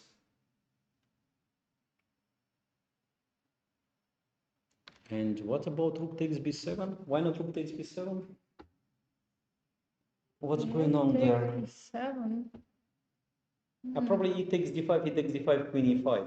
Just something simple. So takes, and queen e5. And black is taking the pawn back, and then the king is. And everything is defended. Actually, rook is in a trouble. Is in big trouble. Yeah. Yeah, There are okay. no squares, by the way, for the rook. Yeah, okay, on a7, On but a7. yeah, queen takes d5, and okay, and should be something there, yeah. Okay, so then rook to d3 here, e5. Okay, queen takes a5. So white won a pawn, but black keeps very active position h5 with the idea of G4. g4. Yeah, exactly. Queen e1, defending the pawn e4. Yeah, if black plays now g4, then black just simply takes twice on g4. Okay, c5. So if pawn takes on c6, then take with the Pawn pawn, takes back. Yeah. and then at some moment maybe d5. Yeah, rook c3. Okay, stepping out from d5, and this is the current position. So white is pawn up, but black is very active, especially the knight on d5 rooks. I mean, all the pieces, yeah. And d5 is one idea, and the other is g4. But black should not forget that pawn and that pass are on the a file. So Yeah, that's exactly. something what brings some really huge advantage to white if we consider the endgame. But for a moment, of course, there is huge dynamic advantage for black. That's why it's also not so easy for white. So let's try to continue. Okay, there is no g4. No, probably white takes just twice on g4, ag, knight g4. So if there is no g4, how can black improve, or what can black prepare in the position? Also d5 apparently is not possible because e takes, and queen takes e5. No, earlier it was possible because rook was on d3, d3, yeah. yes, now not anymore. So how, okay, black can probably like improve like rook f6 and queen f7. And then g4. And that still g4 is not possible, yeah. Yeah, you need some piece on g file because the main idea was after knight takes on g4, knight f3. So. Or you can just defend the pawn e5 and play for d5 idea. Let's say queen to e6 followed by d5. But you don't want to waste the tempo. I mean, to protect the pawn and to play d5. What about h4 and bringing the knight to f4? h4 and bringing knight to g to okay, I like this idea. So if you close the if you close the knight e6, yeah. Knight e6, rook takes c6, knight f4, king h1, knight h3, but just something like queen to d2. And pawn is hanging on d6. And pawn is hanging, and here we have two passers. Okay, there are some threats here, but maybe not enough, yeah? So then maybe not knight e6 immediately, yeah? Maybe a move like c5 or maybe d5. Yeah, I like this idea very much. Look at this knight on h2. It's just blocked by everything. So how black starts? Maybe black, can sacrifice one more pawn. Let's say d5, takes, queen takes, and knight e6. Knight e6. Despite of two pawns down, I believe that it's not that simple. And black wants white to take one more pawn. That would be ideal. Yeah. Yeah. And yeah, h4 is, I like very much this idea. But you know that black can play d5. Like, I was just trying to make it work. I don't know. Okay, maybe so first h4, g4. Now you're already at d5, and e takes d5. And can black play here e4? I know the rook is dependent on it. So that's not possible. That's not possible. Okay, so here how black can improve, yeah, play first, maybe protect the pawn, yeah. Maybe rook c7. It looks a little bit well, I mean, why do you use the rook to just defend the pawn, yeah? But from the other hand, imagine the knight on f4, yeah? How do you protect the pawn on h3? Let's try. I mean, I don't know, rook c7, rook c8, one of the move. So rook c7 followed by knight e6 and knight f4. And, easy plan. Easy plan. So no queen queen d2? Yeah, because no queen c1 because knight e2, and if queen d2, still black can play this move. Because of course queen cannot take on d6. Knight f4, yeah, and then knight jumps to f4, then black just prepares the move d5 slowly.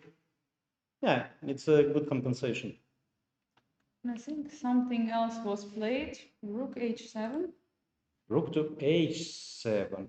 Wait a second. Sorry. No. First No. rook b7. Rook to b7. Let's try to. Attacking the pawn. And now rook h7.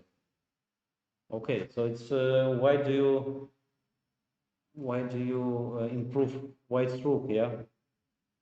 Or this is maybe not an improvement, yeah, because black wants to play. Okay. So let's say white plays the move like b4 or a5, yeah. Let's say a5, and the idea is probably this one, this, and now queen h5, and in that position you would have the rook h1 move, and now you don't. Now you don't, and then now queen h3 is the big threat, and black is winning. Smart. Interesting idea, but now also f1 square is available for the knight for later. But of course, this idea is also very immediately knight f1, yeah, then g4. So g4 is now is a big threat, yeah. So not time for white to push. Is white forced to play rook f1? Rook? Rook f1? Here rook f1, yeah, just rook back. Interesting. Prepare against g4. So now g4 takes. G4 now takes, and queen h5, rook h1, yeah. And white is just in time too. Yeah. So rook f1, and here black to play. And again h4. h4 and then rook c7. Okay. Oh, but now I can try to trick you. Now this rook goes to b8. And if you play rook f2, now g4. Oh, yeah. And if you take, I mean, just a small demonstration. No, queen h5, because knight f6 check. So we need the rook on f8. We need the rook on f8. Okay, so it's not good sometimes to be over. Yeah. So yes, Rook h7, rook f2, and here g4. Okay, h4, yeah, h4, we have this idea. So, no, so after rook h7, rook f1, yeah? For example.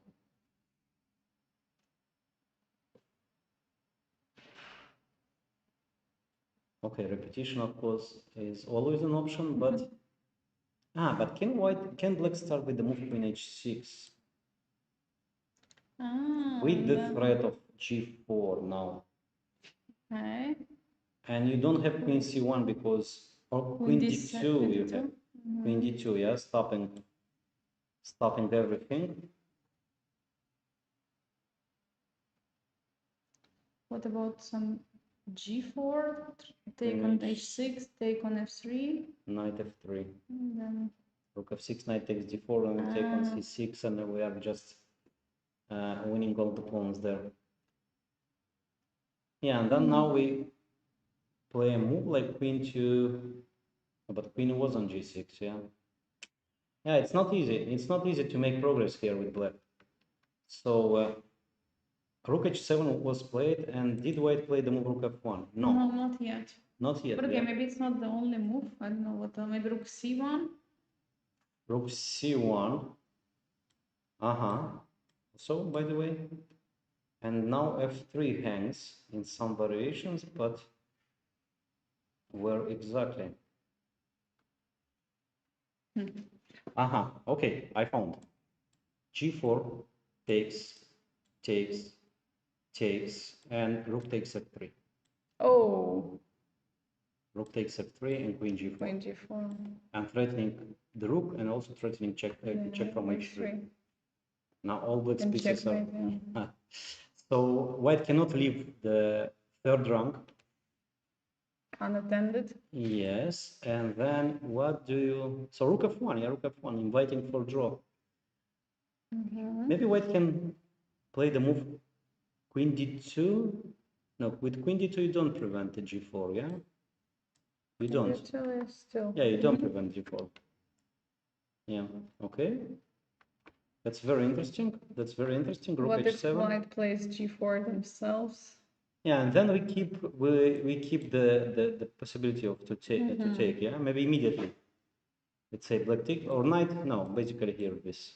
Yeah, This just knight is first rook coming. c6, knight The f4 same idea. check, and then knight h3, and we take on g4. And if This king is g3, checkmate. wow. Okay.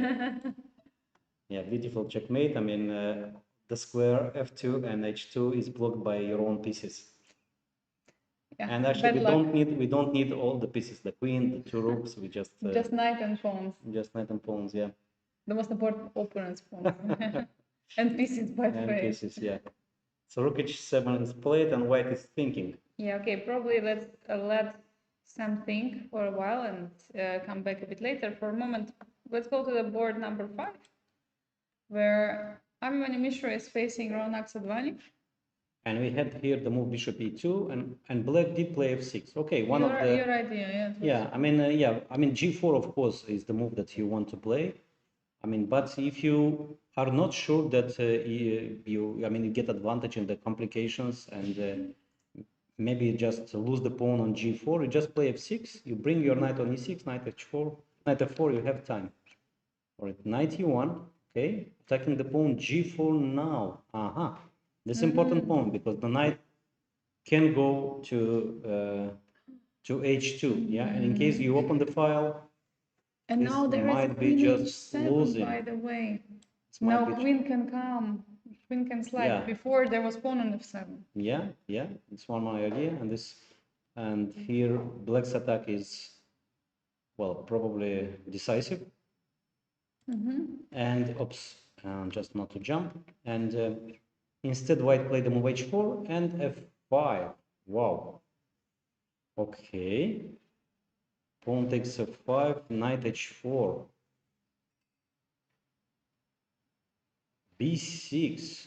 All the ideas we discussed Yes, are exactly. combined. Yeah.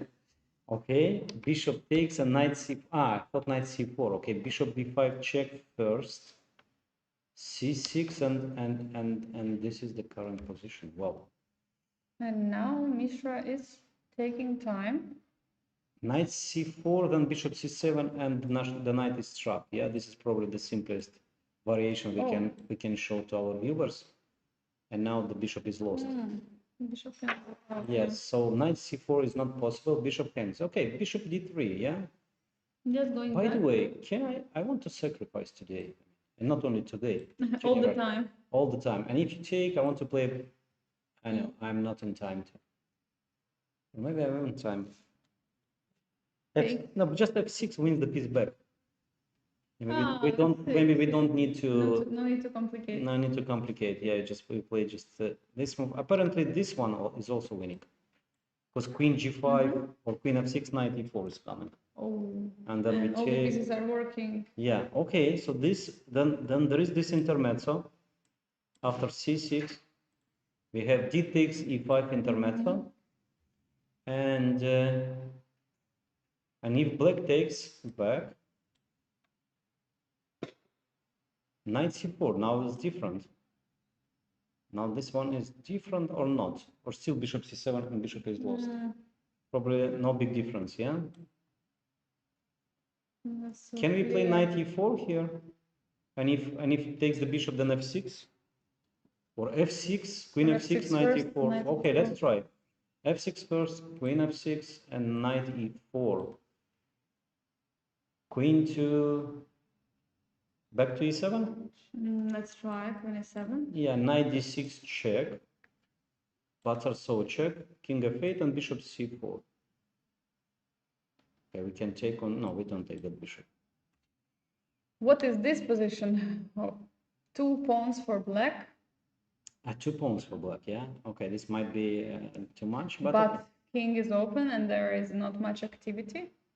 Yeah, next move is like rook b1, gaining 1 more tempo, and f4, but it's a little bit illegal. Yeah, a little bit. Otherwise, that will be nice, yeah? Just open the file. Just swipe back the bishop from b6 from the board and it would be nice.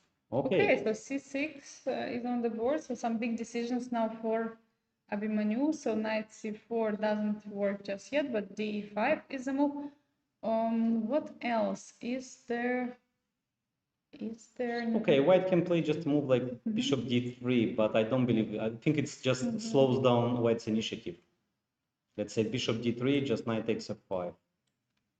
And yeah, so you don't have time to retreat your pieces. Okay, what about f6 now? Okay, let's try.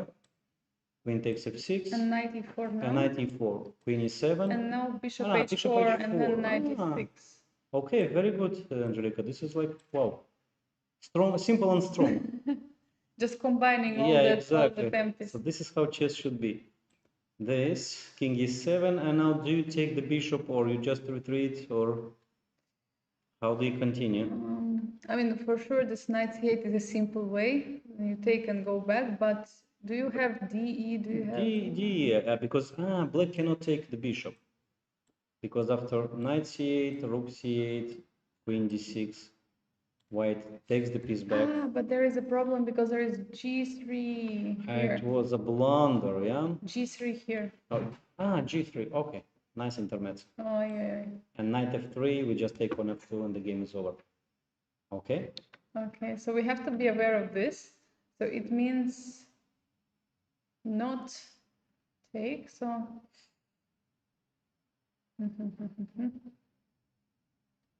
Such a difficult position, everything is hanging. Is there queen e2? Queen e2. Wow. Okay. Looks nice. Very good. King d6, Queen then queen e5. e5, and the rook hangs. And the same, the bishop is taken. Yes. So queen f6 is the only way, or queen g5 to defend. Let's say queen f6. Okay, now there is at least knight e4 or take. Or just white can take with the tempo, then retreat the bishop, and material is equal, and white is still attacking. By the way, we have f6 and queen f6 is right now on the board. We might see this variation. Yeah, okay. Okay, so one more time, knight e4. Let's try to break it down. So knight e4. Queen e7 is queen e7. Yeah, it looks like only move. Now bishop takes h4, queen h4, knight d6, king e7. Where else? Maybe to f8. But king f8, then just bishop retreats. Yeah, bishop c4, and then we get similar position what we were discussing, but black is up only one pawn, not two. Yeah. Okay. So king e7 is forced, and here. Of course, not d takes e5, but queen e2. Strong play. Wow. What can I say? I mean, so we should combine our efforts and play in C1 tournament. Okay, I like it very much. I mean, like it very much. Yes. How to defend? So maybe not queen f6, but queen g5. And yeah, because now if we take no tempo, yeah. Okay, apparently I missed something huge. f4. Oh, now f4 is possible. Bishop is not pinning the pawn. Yeah. I forgot. I always forget about this pawn because it feels like it's illegal. But now it's legal. Yeah, and after f4, okay. I mean, just game is over. Okay. So queen f6, and then we take on d5, on e5, and then retreat the bishop. Maybe black can play a move like, can I play such a... Okay, let's just check, yeah? This rook h6. Blundering as usual, yeah? So many blunders. Okay, knight f5. Knight f5, bishop f5, no. Queen is 5? No, but you can start with. Because any piece now on e6, knight f5... so king is first to move. To move to f8, and then queen f4? No, queen f4 and rook f6. Queen e8 check. Oh, it's so... No, this is just bad. Okay, rook h6 is just it's a clear. Or there could have been knight c8, rook c8, queen f5. Okay, there. Yeah. But okay, it's no. This is just a blunder. Then what else? Bishop e6. Bishop e6, queen e5, and queen f6. Oh, we found. This might be the best defense for black. Knight f5, queen f5, queen h8. Now we take the bishop on b5. Okay, so bishop e6, bishop c4. Bishop c4, yeah, also. Exactly. Strong idea, Continue pushing, continue or pressing. You know what else? Okay, I'm not sure, but just let's have some fun. Rook b1. Well, okay. Acceptable. Yeah, okay, okay. Okay, let's not blunder pieces. I mean, too many. Oh, Bishop c4 is maybe king bd6. queen e5, king d7. Okay, let's check this one. Let's check this one. It's not so Check. trivial, yeah. King d7, bishop. Ah, Now we have to take, then yeah. bishop c4, and take, knight takes, and rook is protected. So no. Okay, but it's so hard to find moves here, yeah, in this position. I mean,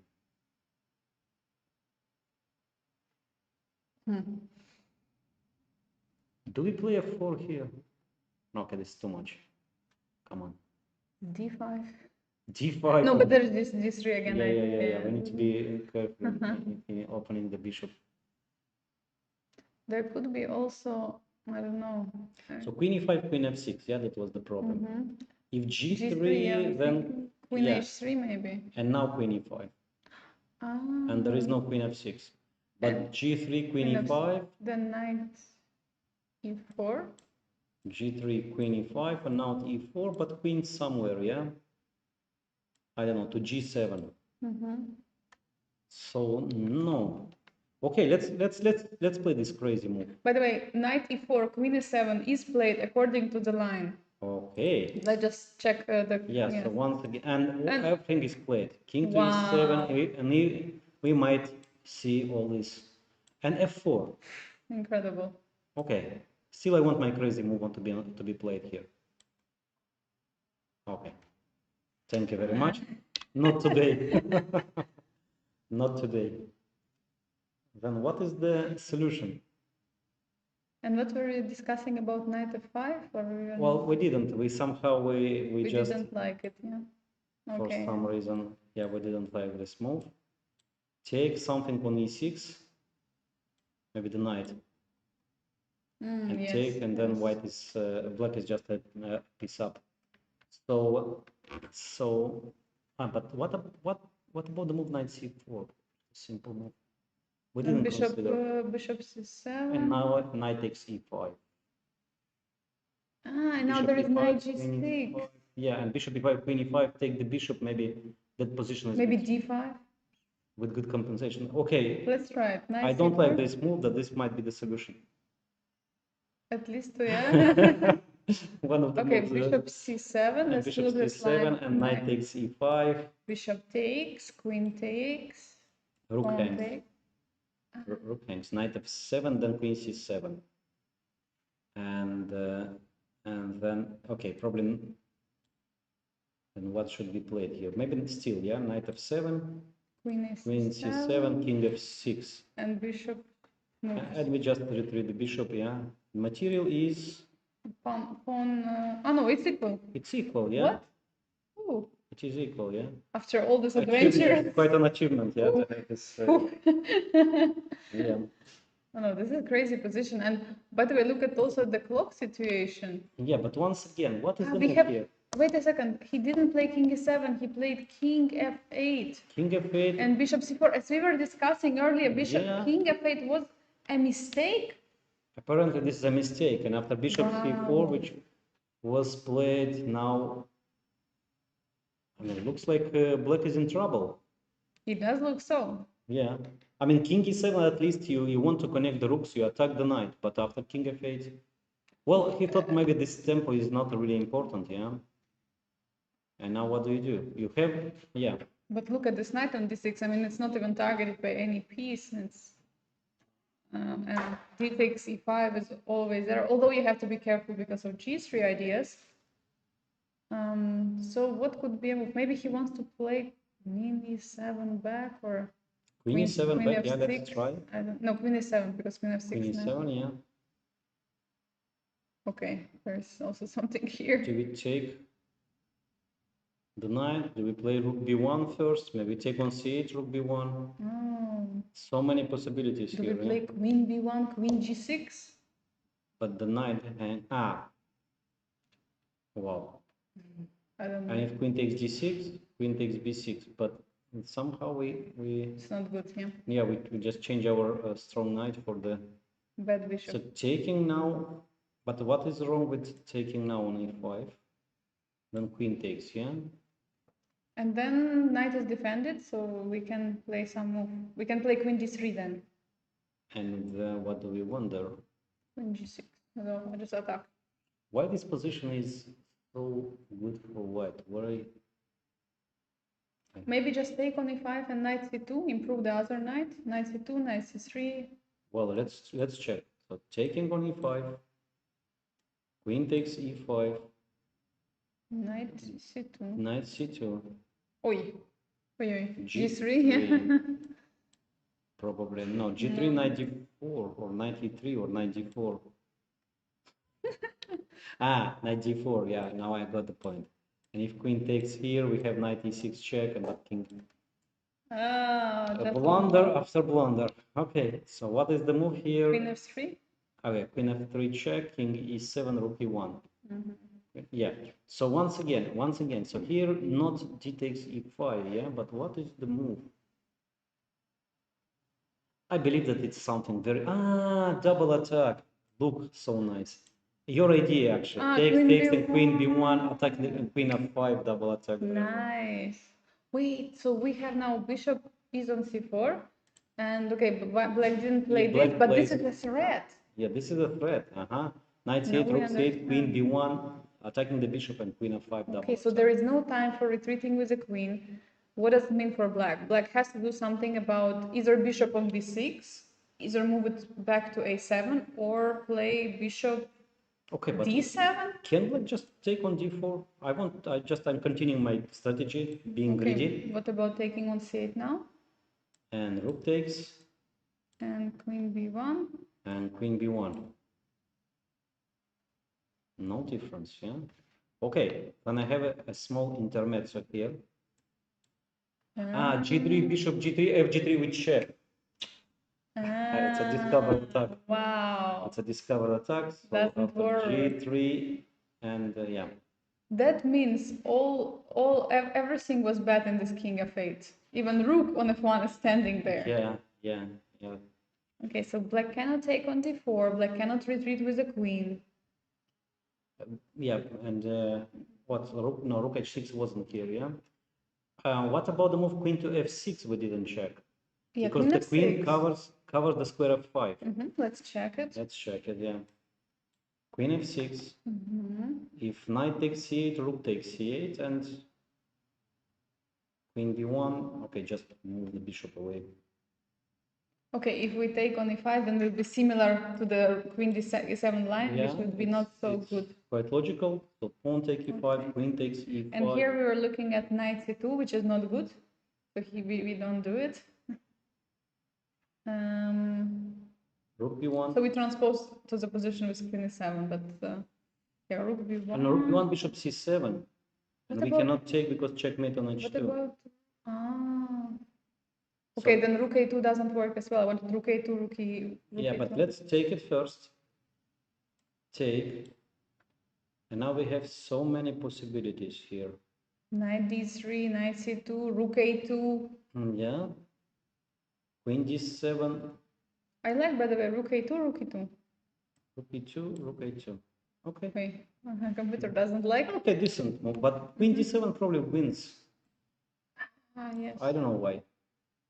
Just because it's like the move, you know. And bishop c7, there is a 4. And if something else to c7, let's say queen, then Czech Republic. Czech. And then, okay, knight d3, rook b1, knight d3, knight f4. Okay, with such a king, black cannot survive. So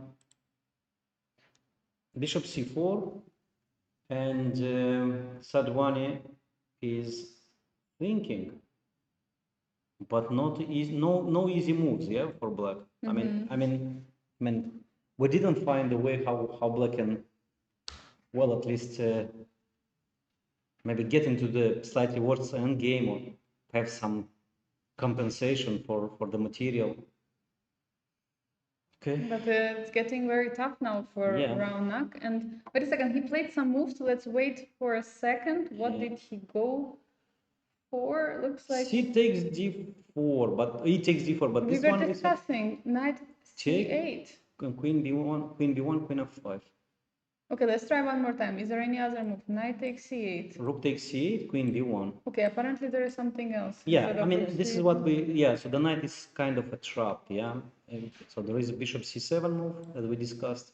But here we said g3. G3, yeah, there is no bishop g3, and now queen to f6, and the knight is trapped there, yeah. F3? Let's go. I don't know.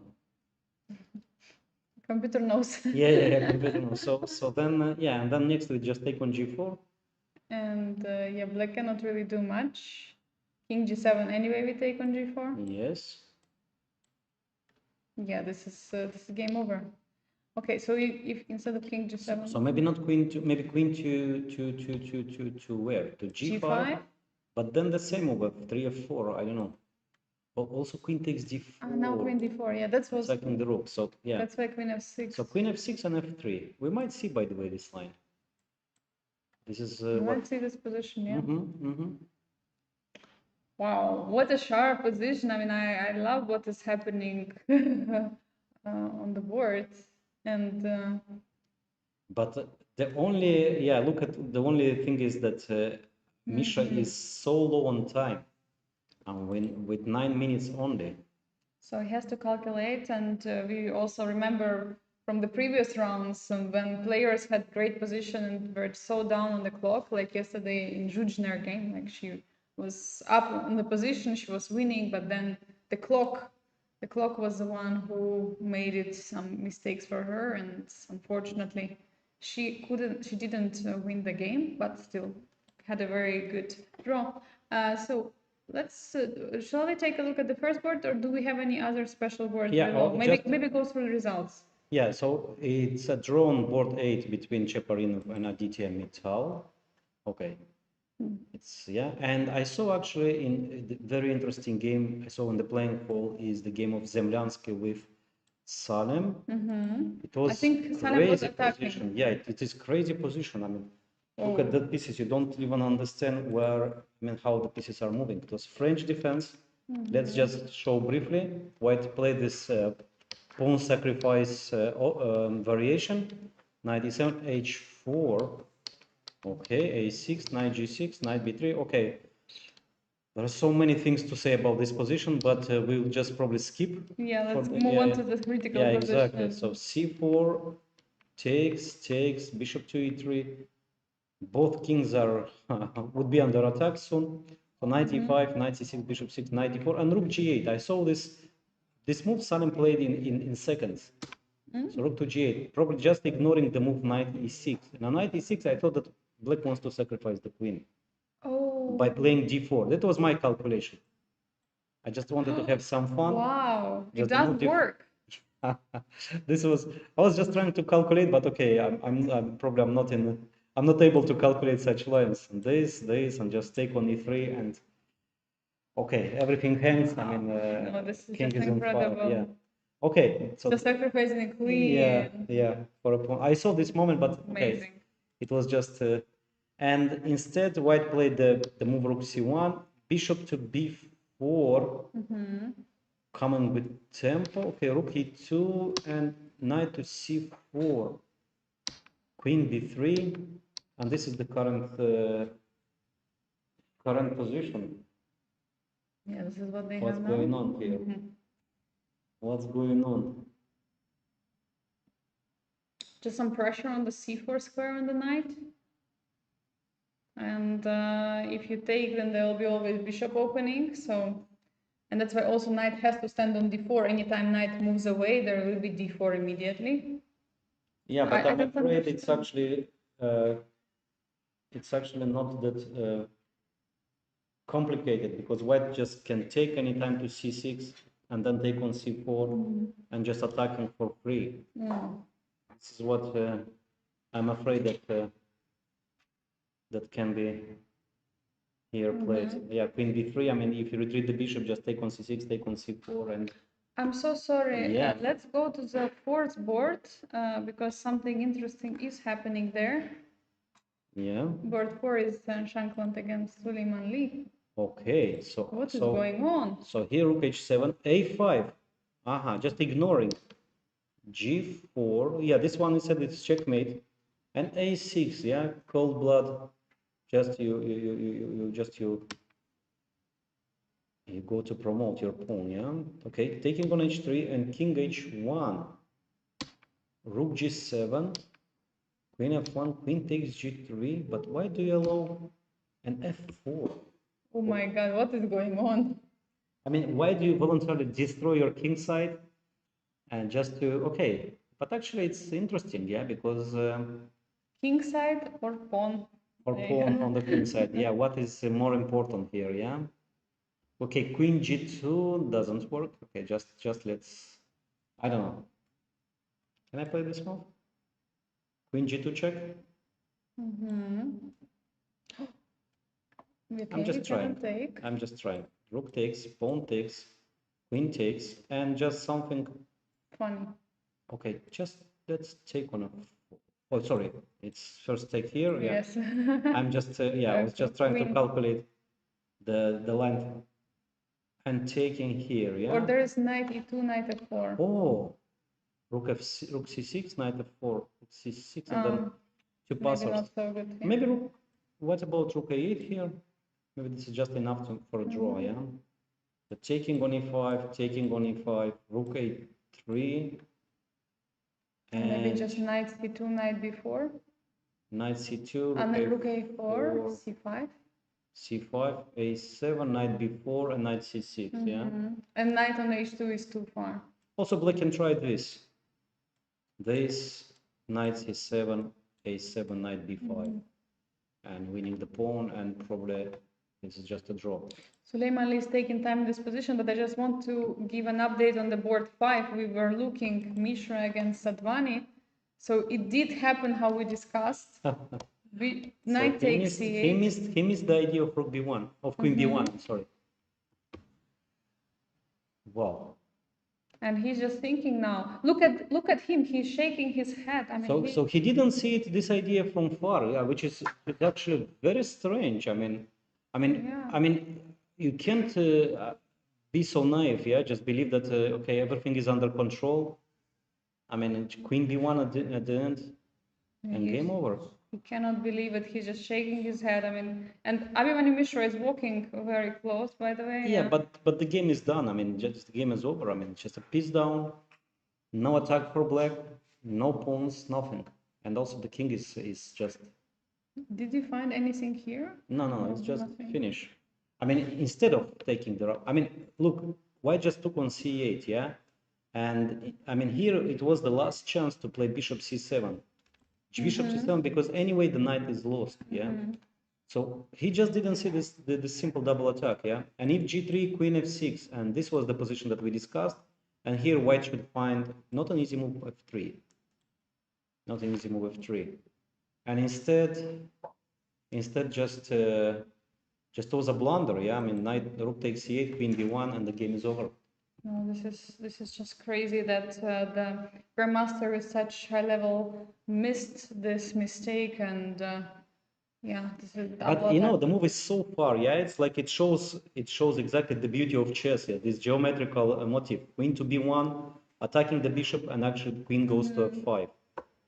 Yeah, it's a beautiful idea. It's a very beautiful idea, and yeah, Mishra is winning. I mean. Do you think he is just going to resign next moves, or even maybe no? now? I don't believe. I think black will just continue because okay, still we have 2 pawns for the piece, and the position is still. I mean, there are possible some variation like brings the knight to g5, let's say, and then some knight f3 idea. But yeah, normally the game is over. Yeah. And let's check a little bit board 1 because very briefly, yes. Yeah. So yeah, so knight g5 was played, bishop d4. Okay, not easy defense for black. Rook c6. Yeah, this is the current position. Okay. Yeah, I would suggest that we go on a short break because we also have an interview of Pranav. I think it's from yesterday after he won the game. So it's very nice for us to see and to get some insights from him how it all went. So I would just say, please stay tuned for more from the round 6 of the first Fujairah Global Chess Championships, and we're going to be right back. So, Pranav, you won this game. Can you take us to your game? What happened? Yeah. I mean, he played a lot of stuff. I did not really prepare for this, but I checked this before Chennai, I think. But yeah, I remembered seeing C4, but I'm not sure. I did not exactly remember this actually. I think rook B1, yeah. I think this position he was just fine, and yeah, H5, Queen G3, Queen E7. Yeah, I mean, here it was a bit unpleasant, like my king was weak and he also had the double bishop. Like after c5, I thought maybe I can at least bring the knight to d5 now, but I think still his position was fine. And yeah, something I think around here, like now I was a bit happy because okay, at least I'm a pawn up now, and okay, even though it's a weakness, I thought at some point the a pawn could be a passer in the future. So yeah, bishop c6, rook b1, f5. I don't know if I should have played knight d5, but yeah, knight d5, queen d8. I don't know what around here suddenly. I mean, I think it was not that easy for him because I was also thinking this move bishop a4, but queen d3. I think gf5. This is what I was saying during the game, and I was thinking of bishop d7, f4, and yeah, I thought okay, it should be maybe slightly better, but yeah, this move I was very surprised because after this, I don't know what, maybe he missed this move knight d2 which happened in the game, because if he just takes takes g6, I can just play queen d3 or something, and he cannot really take this pawn because always g6 is hanging. So I mean, next move I can just play a3. So he took this and then knight d2. Yeah, I think this position should. I mean, he should have taken this. I think at least I thought this was a better try. Like take king here. I mean, I'm seeing something like this. Then some queen a8. I mean, I knew this was winning, but my king is very weak, and I think around here I had some time, so maybe I would have figured it out. But yeah, this position I was not really sure because I thought his queen can come, but I think yeah, just at some point I will play f4, and that should be winning, opening the position. So after this, okay, after this I mean, I knew it was winning, but yeah, suddenly here. Yeah, here I played f4. I mean, here I took a lot of time, I think, before this move, because first I think I missed knight h7, and then here I was thinking this for a long time actually. Bishop g7, king g7. I mean, here queen g4, queen g5. I mean, I can trade and go to the endgame, but I was thinking this move for some time, because now the idea was to play like knight g5, and then okay, and actually I wanted to play rook e4, knight e4, knight f4, but first I was actually thinking about this move, because now if knight f3, then queen f3, bishop f3, knight e6, and I win the queen back. But yeah, here funnily this move, like suddenly I started calculating this, and it was not that clear. Like here queen h4, king e3, queen e7. I did not know what to do here, because okay, you give a check.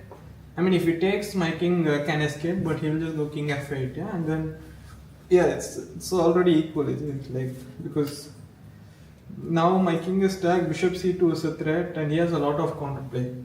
So I think here for knight d5, knight g5, when I would have played rook e4, knight e4, knight f4. Okay, I'm a pawn up, his king is weak, and at least this position, it's not that like I have to calculate a lot here. So I thought this would be a simple option. And I think around here itself he was maybe playing like for some tricks, because I think the position was gone, and what he did, it was actually like I had to calculate a bit, and I also had less time. So queen d7. Yeah, it looks very scary, but like I think if queen h3 wins, it4 is also it4 is winning, but yeah. So e4.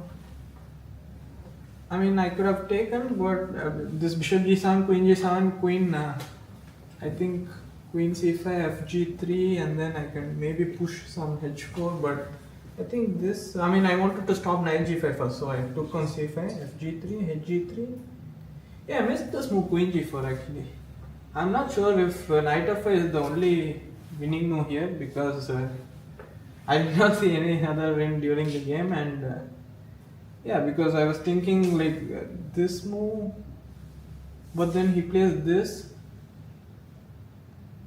and then okay, bishop g7, king g7, there should be some mate, but I did not see it. Apparently, yeah, bishop d4 is also possible, but yeah, I didn't. I thought take queen e3 was winning, but yeah, knight f5, he took.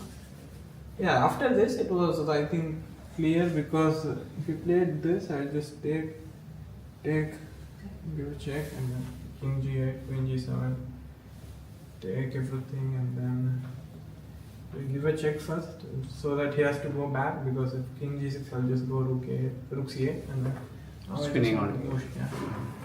Yeah, after this, actually, yeah, after this, I thought it should be easily winning, and he played this move, which I did not see at all, like bishop c3. And then, okay, I cannot take, I think, because he will. So, Pranav, you won this game. Can you take us to your game? What happened?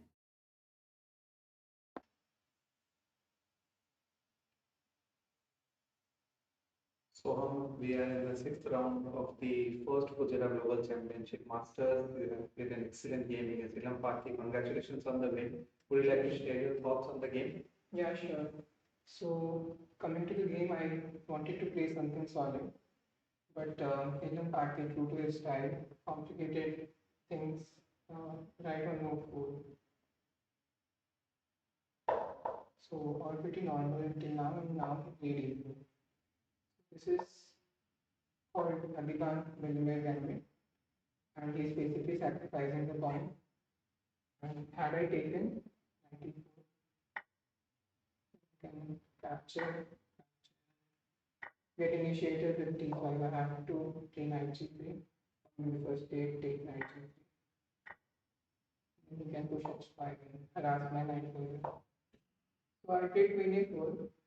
My point is, if he plays d5 cd, there is a pin, so he can't capture back, and e4 is still hanging. So here I need to move b5 and I need queen e7. But he surprised me with this move a6.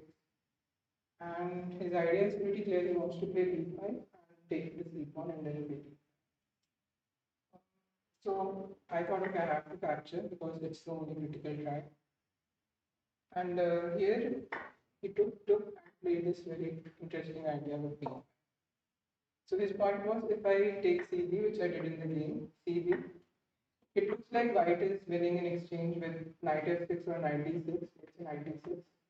But the trap is after bishop d6, queen e4, and let's say bishop e7 back, queen a8, and knight c6. Queen doesn't have any escape skills. So here I played queen d4, and I thought that this is the only move for me. And here he played d5.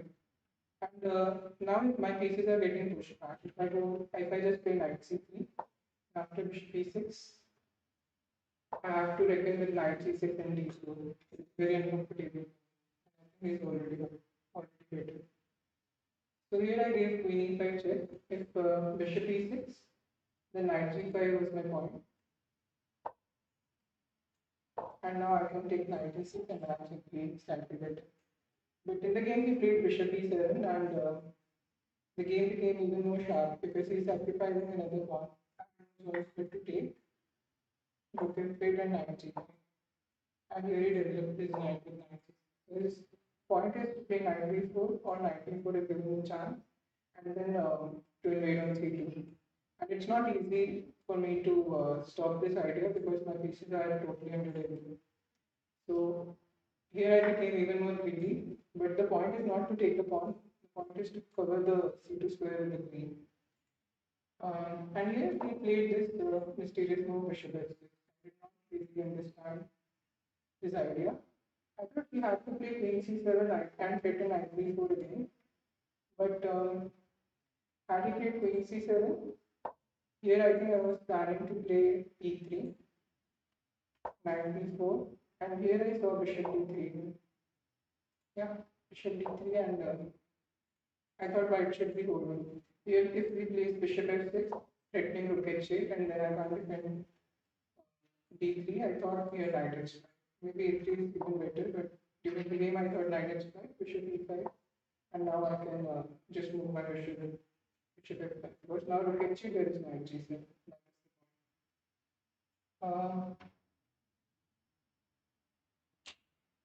On bishop f6, I played e3 just to develop my pieces. But after bishop e6, he also allowed d4. And now I thought I was winning because once the pawn structure is cemented, he doesn't have any breaks, and then I can develop normally. And once my pieces are developed, white is just 3 pawns up.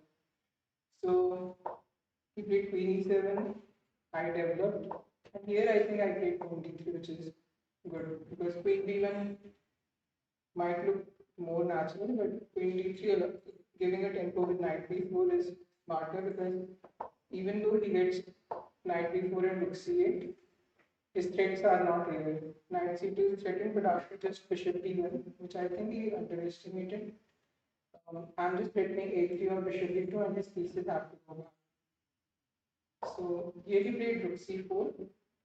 I went bishop d2, just developing. Now also I want to play rook c1 and trade pieces. He went a5, I played a3, driving his knight back. And now I finished the game concretely. I took the pawn, which looks risky because after bishop d7 there are pawns. But I can just run with my king and finally win the castle. So here he took, and I grabbed. I lost the thumb of the pawn. And here bishop e6 he played, and after check, with c8, and here the center point is bishop a4, forcing his king to go f8. Had he played bishop e7, but and king d8, there is bishop a5. So after king f8, I can take on a5, and now there is a double threat. His knight is hanging, and bishop b4 is coming, pinning the queen and king, and that's where it is end. What a fantastic game. I think around 11th or 12th move you got the advantage already, Yeah. right? And you were also so much ahead on time. So would you like to share with us your preparation coming into this game? Because as you mentioned, the Sullean party is quite strong in his category, race category. So how did you prepare for this game?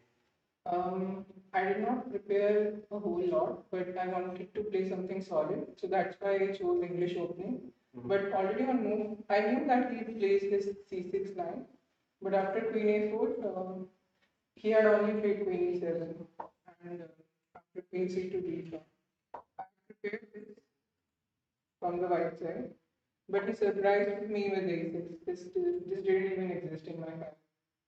So from here on, I was on my own. Amazing game, and 3 more rounds to go. All the very best.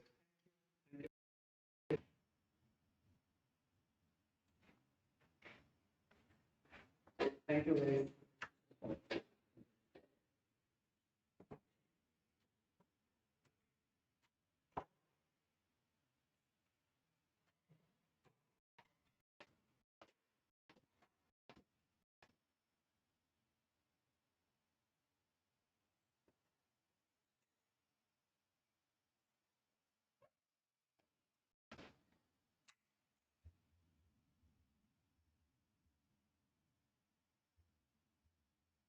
Because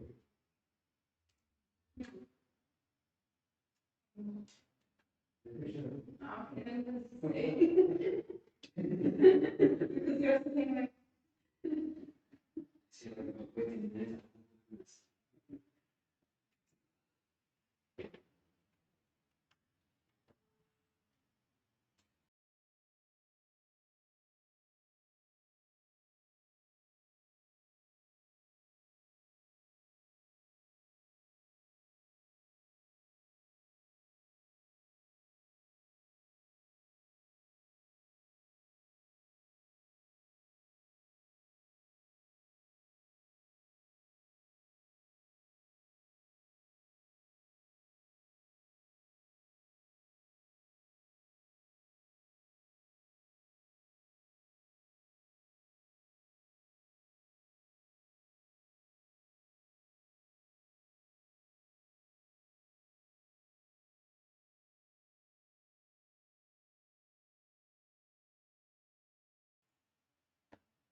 Welcome back, dear viewers. It's round 6 of the first Fujairah Global Chess Championship here in United Arab Emirates. We're having so much action, and first results are already in. As we were discussing before the break, there was this huge blunder by Rana Sadwani against Mishra.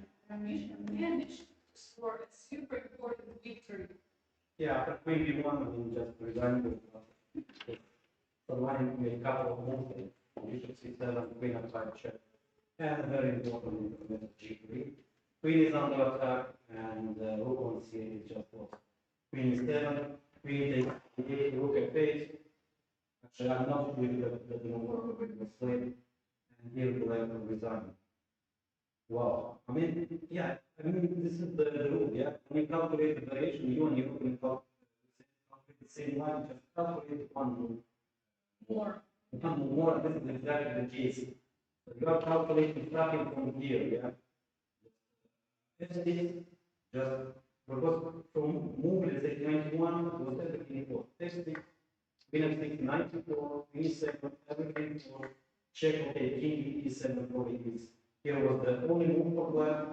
So king f8, and bishop e4, taking go d4, knight c8, rook c8, and queen to b1. Okay, very nice game for Mishra from the reservation. Incredible, and what I also heard the early interview, so we hope that we're going on to get it very soon. And we have another result on the board for where Shankland drew Sullean B, and we were discussing. Actually, I was just making a joke about VG2, and he did play. Okay. So this is like probably the way to make it work. Takes, and like it's in time to eliminate the pawn a6. This is actually what happened. Takes, rook c5, rook takes a6, rook takes c5. No more material on the board, yeah.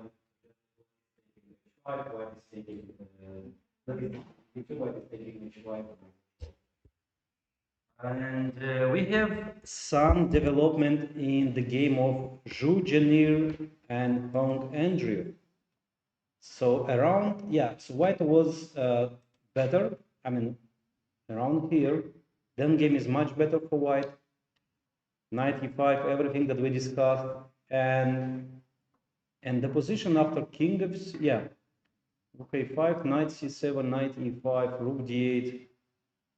Here it was a blunder, rook to d8, and b4 she missed the win here. Okay, let's try to find what is the win here? Yeah, so knight c6 looks like double attack, but after bishop b6, black is in time to protect, yeah, because rook hangs, rook takes back. But what after knight d8 and knight e6? There is no knight e6. Knight is yeah, defended there. So what was the win here? Rook takes a7, rook a7, knight c6. There is a check on a1. Okay, not easy. Who said the chess is easy game? I mean, we know that the position is winning. Okay, but that's that's not, the move is probably very good, but it's okay. Good, Angelika. So you found immediately, yeah? c4 and white is winning. I just tried to fix the problem that rook was not defended. So now rook is defended. And if black takes, then knight c6, and bishop b6, actually, it happens the same. Happened the same. So it's not about to defend the rook. It's just about probably to bring the bishop c3. To bring the bishop on this long diagonal, and it's not. And once again, like try again. Guess again. Yes, again, yeah. So c4 once again. So c4, b takes c4, and what is the win here? Knight c6, bishop b6, bishop c3 apparently is not winning. What about the rook? Rook a7, rook a7, knight c6, rook a1.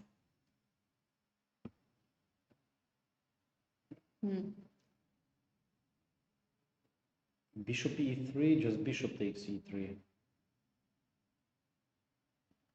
I mean, no big surprise that Janeir didn't find, because it's not easy actually. Maybe just knight takes c4 and computer says, okay, this is just winning because you have all the advantages, and this is not, of course. Okay, stop guessing. Okay, and there think. should be something tactical. I mean, there's +3. Well, so knight c6 is not the move. Bishop c3 is not the move. Knight c4 is not the move. Rook a7 is not the move. No more moves. F4, but okay, F4 doesn't. Yeah. Okay, I have 4 idea. Take on g5, take, bishop takes, king takes, knight f7. But Okay, it's F4 very long. just g takes F4, knight d5. Okay. Yeah, maybe our viewers they can find the win here. Yeah. So why to play and win? Just chat. Yes, type in the comments. Type the solution, because we can find here. We simply cannot find. It's not easy at all. Come on, Angelika, usually you find such ideas, such tactical idea. I can just explain. So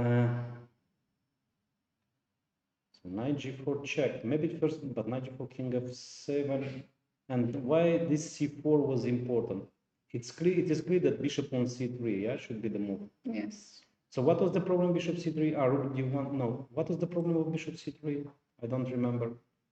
We didn't really look more to rook d1, probably. Rook to d1, yeah. But then there is a pin. Okay. Takes, and bishop takes f2. Oi. But wait, rook is defended. Rook is defended. I wanted to take the knight at the end, but I blundered this double check. Oh. I just blundered this double check. So, okay. Let's concentrate. Let's focus. Let's focus and find. And what is the solution?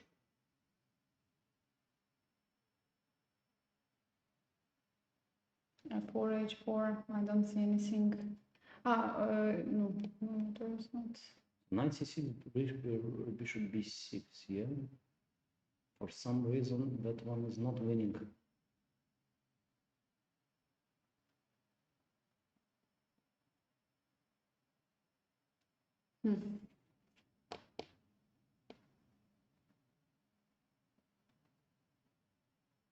I don't know. Can we try F4 or something? I don't know. F4? Or H4? No, we are just guessing here, because F4, I mean, this takes, I mean, maybe we will find the move by guessing, but not by calculation. maybe something like G3 or G4 and then bishop here. No, but it can be so complicated. If you want, I can try to, meanwhile, in my window, to ask computer, if you want. No, you want to find, of course. Okay. What about move knight takes c4? We tried. We did try, yeah. Incredible. I mean, F4 we didn't try, but you don't want to play this. No, actually we can try. Okay, let's try. Okay. Yeah, maybe I can play the same idea, the move g3 with the idea bishop c3 and if rook d1, king g2. But I don't believe that the solution is so slow. I don't believe the solution is so slow.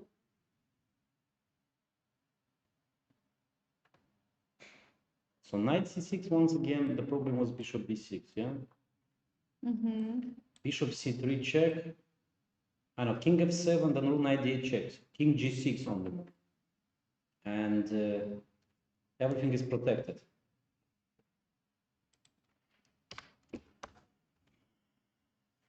No more candidates. Okay. So one more time, we looked at knight c4, we looked at knight c6, we looked at rook a7. Bishop c3, f4, g3. Can be the move. Okay, if the move is king e1, I resign. What about b3? b3, yeah, just no. No, the idea is bishop c3 and then it stops rook a1. Okay, this is extremely deep. This is extremely. No, you know the move can be king e1, but if this is the win, then I don't know. just to guard the square d1 and to play bishop Okay, c5. let's try. No, no, come on. Okay, we just finish the moves. No more moves here. Okay, so and also no solution from our viewers, yeah? No. Maybe we can try. Not, yeah? So why to play and win? Bishop b4 doesn't make any sense. Knight g4 check here for some reason also. Okay, we're just guessing. h4, your idea also not bad, but not winning.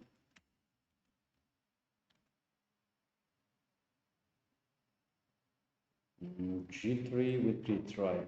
Nothing. Well, nothing wins here. Rook a4. No.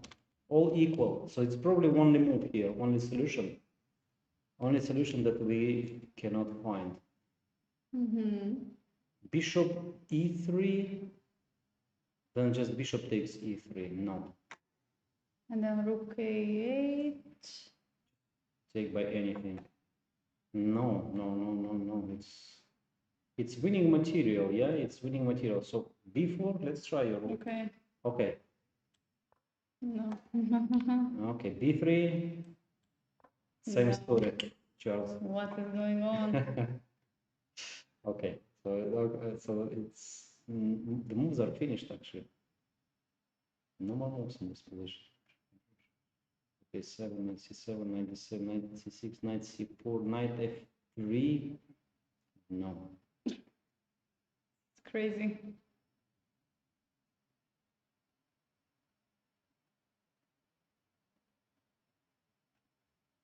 Rook a3, rook f3. Oh, wow! But this is brilliant. This is That's like brilliant. c4. Wow! Okay.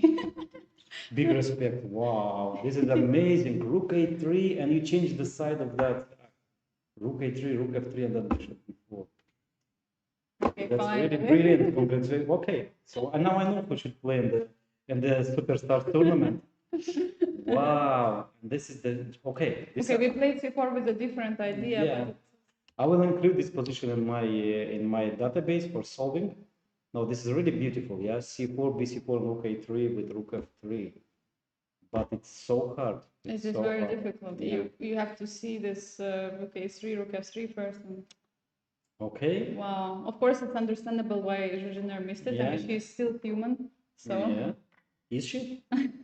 oh, look at this. Wait, we missed many moves, and apparently she did play c9. The she best played move. c4. Yeah, actually, she's playing good. I mean, positionally, I mean, of course, it was really very hard to find that win, but she won a pawn, and she's She probably won another pawn. she won another pawn, but the bishop is misplaced. Yeah, probably you should you cannot keep all your pawns here. Yeah, so she managed. She gave the pawn and bishop to d2 wave.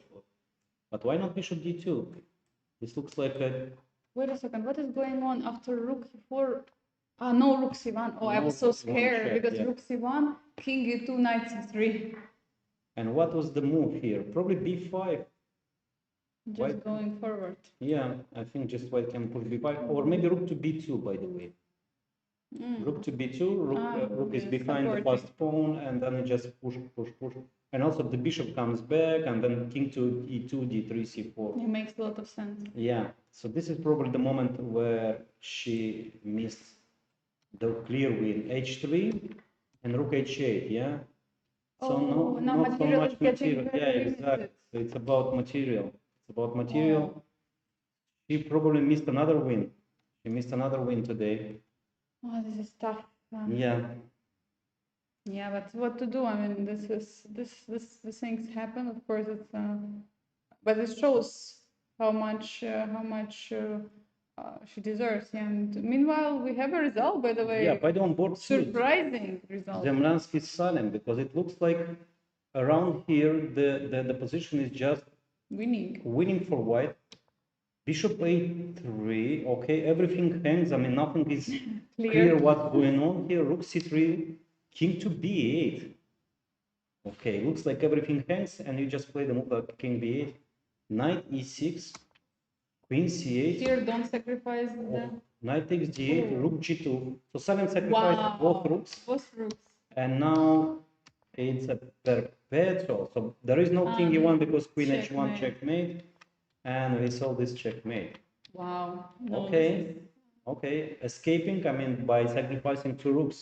I remember he already escaped in one of the earlier rounds, 2 rounds ago. He escaped the attack, but then he blundered in the end game and lost that game. Yeah. But again, Sadwani is very strong in defense as well. Of course, in attack, he is super strong, but apparently as well as finding defensive resources when it comes to sacrifices, for sure. And so what do we have? We have still first board playing. Let's move on there and see. Yeah, and yeah, it was like just pleasant endgame. White is much better. All the pieces are active. There is also isolated pawn on d5, and also white is much better on time. So bishop d7, knight f3, bishop e6, knight e5, rerouting the knight, knight to d3, knight e4, knight b4. Okay, f5 just to defend the pawn, and knight takes pawn on a6. And black is thinking, so what's going on? Let's try to take the pawn back, yeah? Bishop takes a5. And no. Is there like some tactical ideas here? I mean, there is some pin on the diagonal. There is also pin on the e file. Okay, if nothing works, white just can play the simple move knight b4. I mean, bishop takes b4, c4, and probably here white is still slightly better thanks to bishop's pair, but maybe not that much. And one more idea is to play knight c5, but it leads to opposite color bishops. I don't believe you really want to play this, yeah? Knight e5, knight c5, bishop c5. Yeah, this is a good chance for black to call. Yeah, maybe b4. Yeah. So once again, this is the current position. What else? Okay, so first of all, knight is not under attack, so doesn't have to move yet. Maybe just a simple move like rook a1 and knight b4. Yeah, this is just a simple solution. And rook a1, bishop d8, and knight b4. And white keeps the attacking pawn. Now the rook is also active. Rook can jump to. By the way, we a6, have rook a1 on the board, and bishop d8 was played. And now knight b4 was played too. Just now, okay. Yeah, so white is still better. White is still better, and okay, not easy position for black. Look at the time, yeah, look at the time difference. So the database, okay, 3 minutes against less than 1 minute for Sanan Sugirov. And let's go to board number 2. Let's go there because there is Jacobson playing against Pranav V, and we have a rook and knight versus rook and bishop endgame. Yeah. How did they get there? Yeah, we can Just show very briefly, yes. yeah. Because we left some time ago. We had some more other interesting games to follow. So knight d5 was played. Actually, he took on e6 first. I don't believe it was necessary, but okay. Just takes. He just didn't want to give the pawn on c4, yeah? Okay, still white is much better here. b4, f4.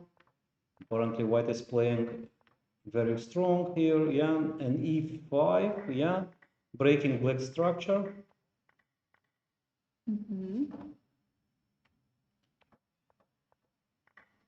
But the only thing is that is reduce. I mean, it's just reducing the material, yeah, so much, yeah. Yeah, just, I mean, just trading and trading. Yeah, and... knight d5, king b3, knight c7 back, king c2, repetition, and bishop h7, yeah. We're still trying. So white wants to play probably rook to h5, maybe retreat the bishop back to d3, king c3, bishop, or king c2, bishop d3. Also so bishop g8. Or bishop g8, yeah. Rook from h5 attacks both pawns, h6 and b5, plus bishop on d3. Then white also can create a passed pawn, let's say rook on h5, then g4, g5, take the pawn h, change the pawn h for pawn g, and then this pawn might be passer. Yeah, very dangerous one. Okay, so this is the current position. Now, have been played, yeah, so many moves. This is the current position. Okay, no big changes.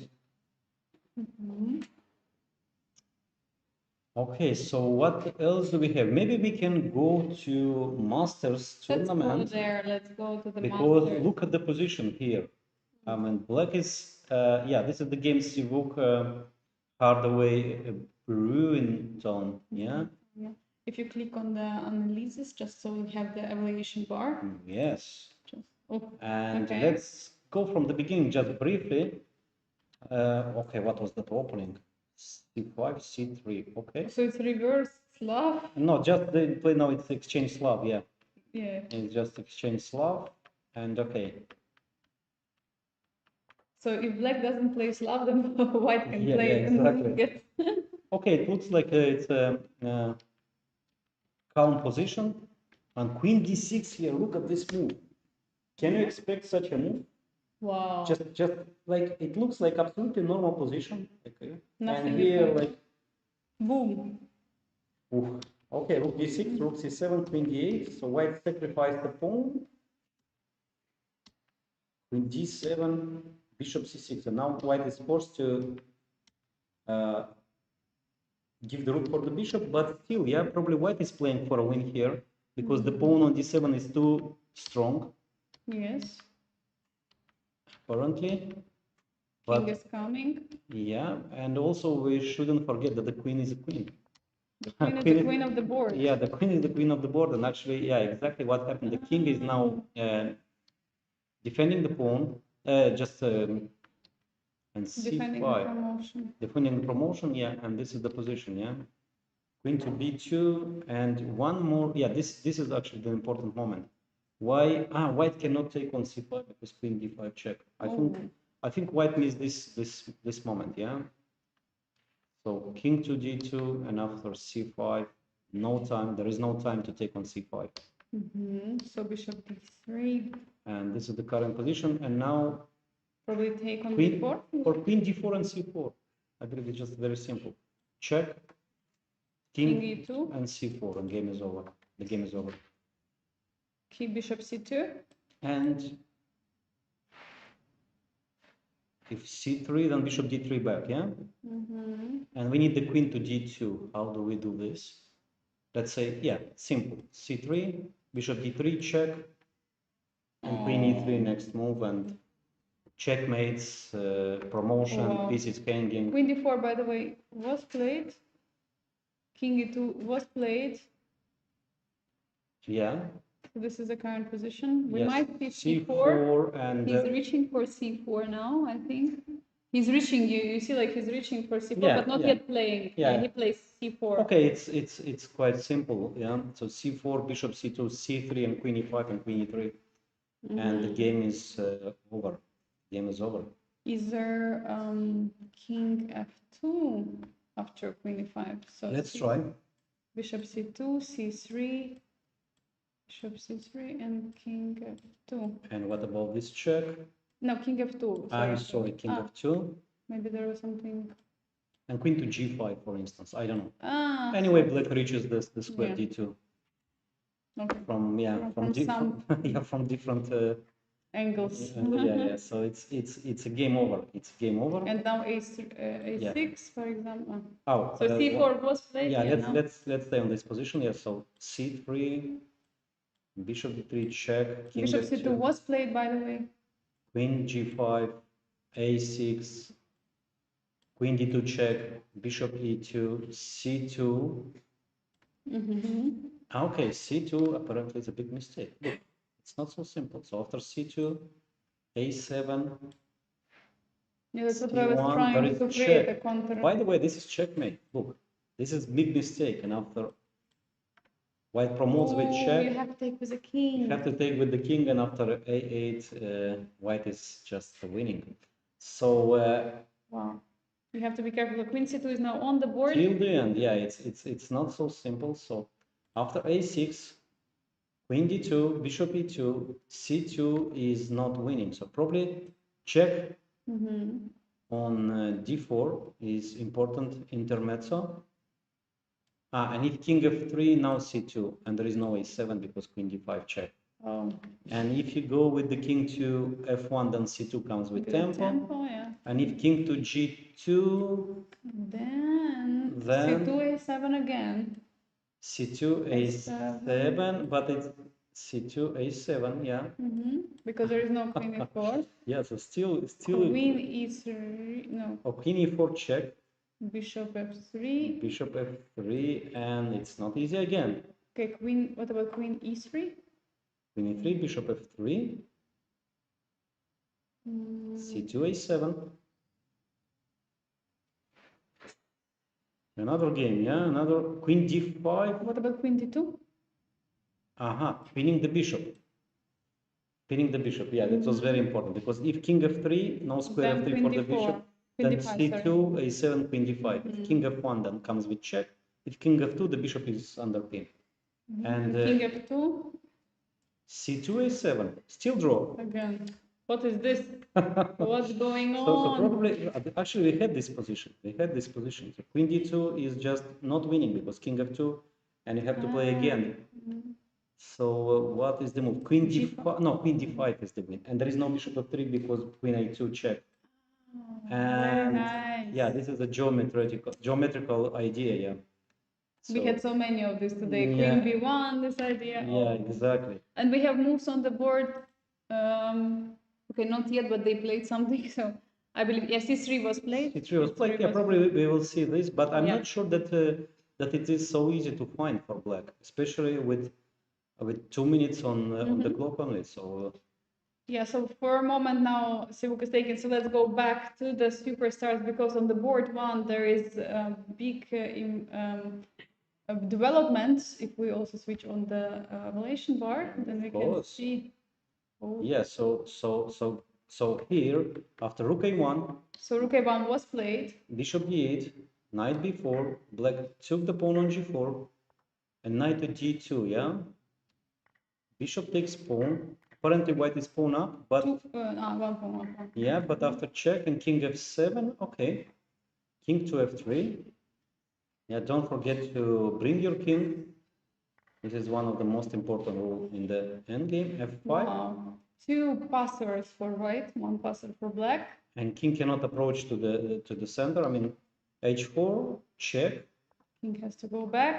and And king king f4. f4. Yeah, king f4 or rook h7, king g8. Okay, king f4. This is the current position.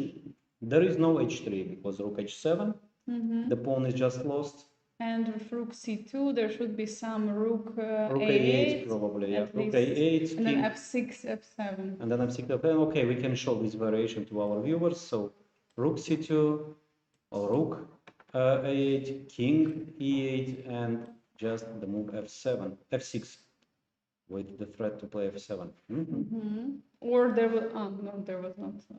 Rook takes b2, f7, king takes f7, rook takes d8. Maybe black can hope here for some. Yeah, actually, it's not that simple.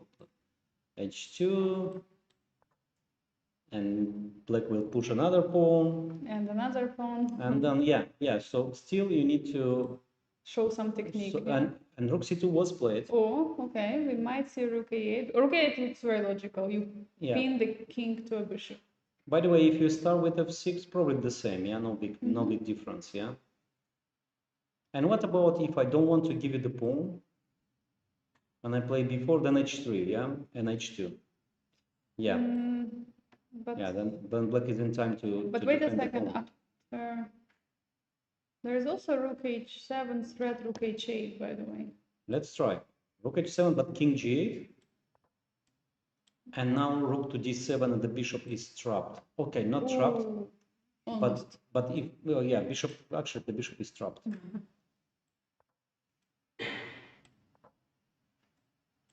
I just want to show this variation because white is in time to catch the pawn. Oh, that's very Because important. king h8, rook h7, Checkmate. checkmate, king f8, rook h7. Rook c2, rook h7 was played, by the way. Rook h7 was played. Okay, so king g8. What did we say on king g8? Rook Rook d7. d7 and bishop is. So probably rook takes b2 No, I know. Then rook h8. So the idea of Sugiro might be just to give up the bishop. The bishop, yeah. And this we have the same. I know, but this is a little bit different because white keeps both pawns. So one more time. King g8, rook D7. d7, and the pawn is lost. Rook The bishop is lost. C8 can be played. Yeah, but this is king g4 and just no moves for. You mean here, yeah? After h3? No. So after So king king G8, g8, rook d7, rook c8, and just king f4. I believe this is the game over. and then f6. So, Yeah. Okay, so let's go back to the position because rook f2 was played check first. Okay, but now king can go anywhere to g4. But then again, check again. King f3, Then then rook g3. Okay, maybe Not easy. this tempo might be important in some variations. Let's say Because now rook h8 is not a threat. Rook g3, king f4, and because rook h8 is not a threat anymore. Rook h3, yeah. So it's a tempo. It's a huge tempo for black, yeah. So once again, so rook f2 check. But what's wrong with king e5? What can be wrong with the move king e5?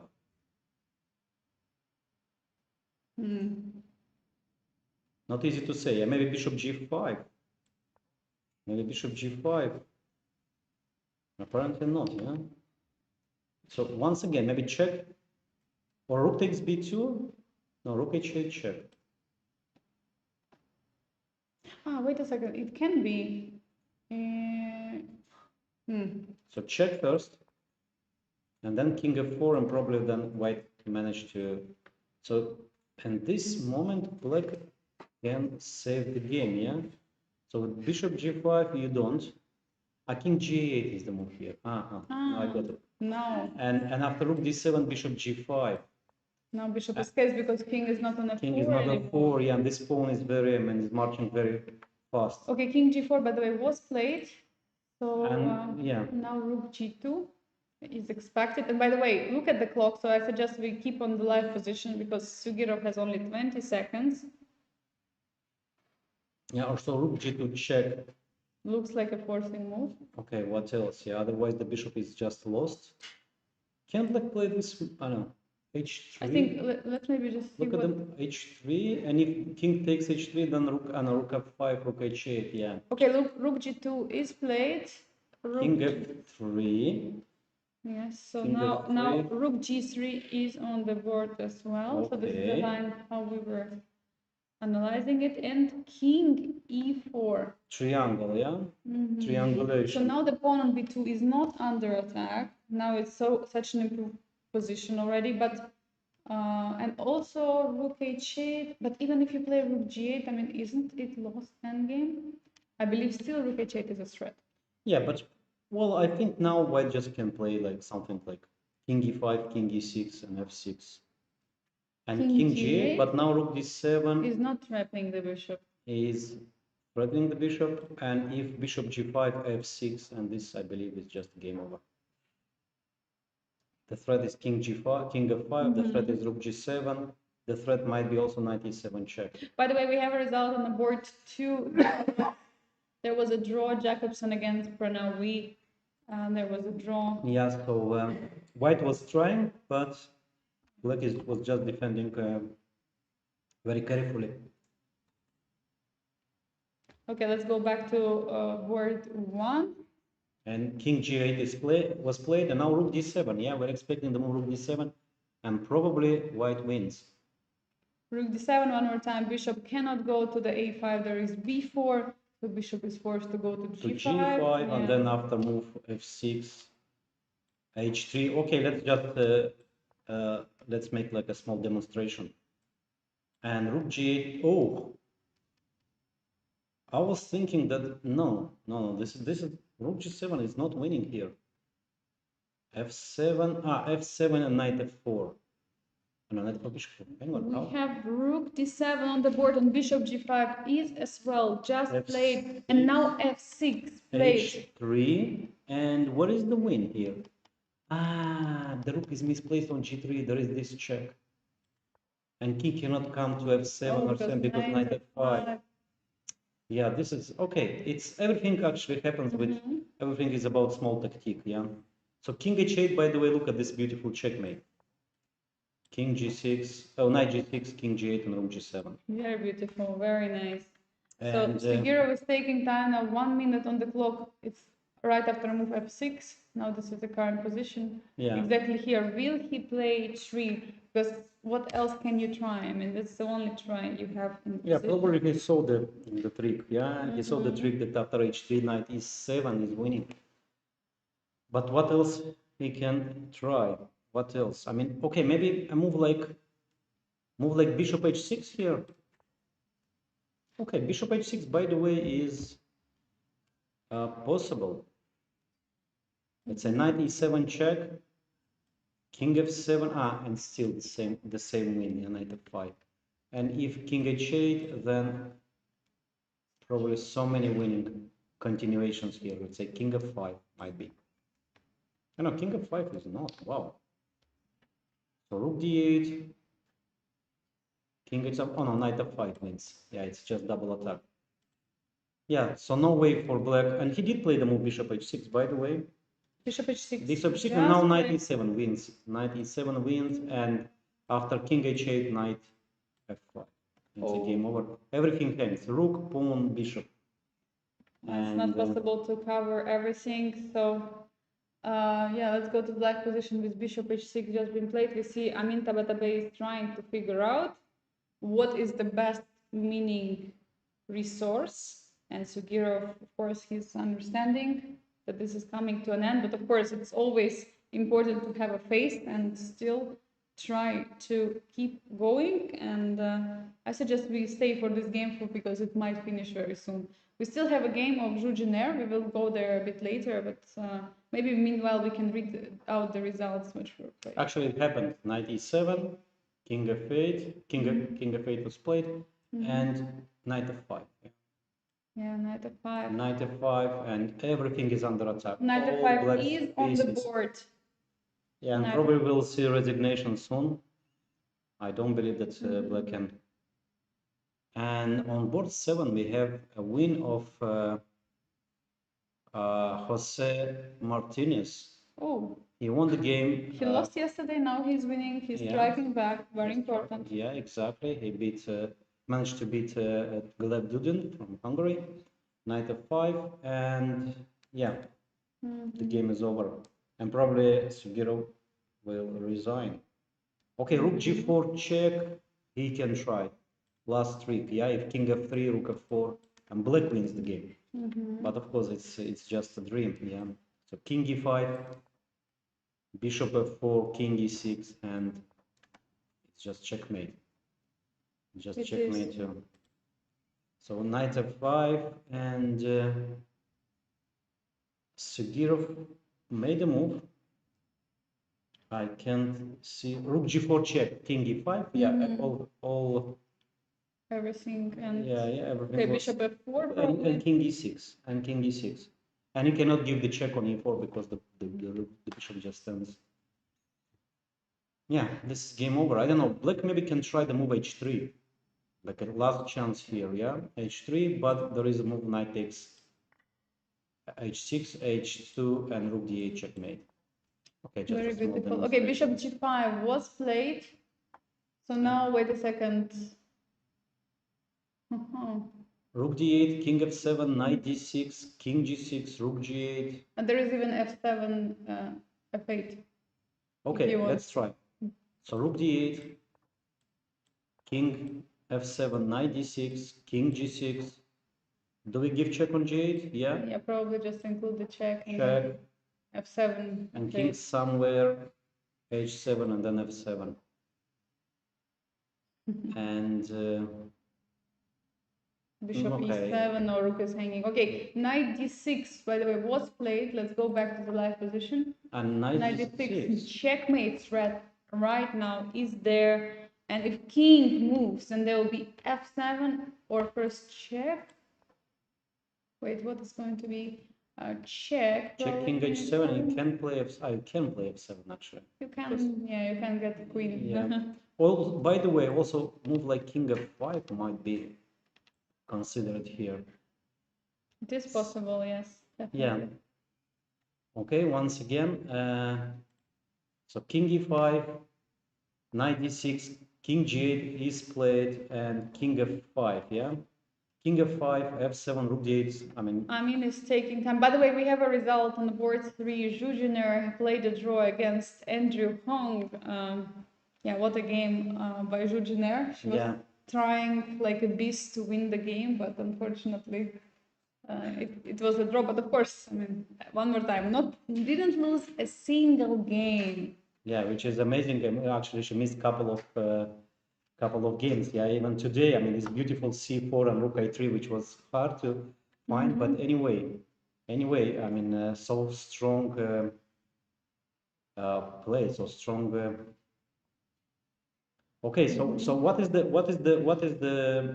win here? Still, we didn't find. I mean, let's try king f5, rook g1, and rook d8 check, most probably. Yeah. King h7 and knight f7. Yeah, this is probably game over. This is It probably does look game like over. this. So king f5 is on the board. And now rook to g1, rook to g3, rook to g2, g3. Okay, let's say rook to g1. Okay, knight e4, probably everything wins here. By the way, knight e4. Now this knight e4 is just exactly missing, yeah? Yeah, this might be missing. Okay. Okay, let's go back to the left position. h3 is on the board. Wait a second. h3.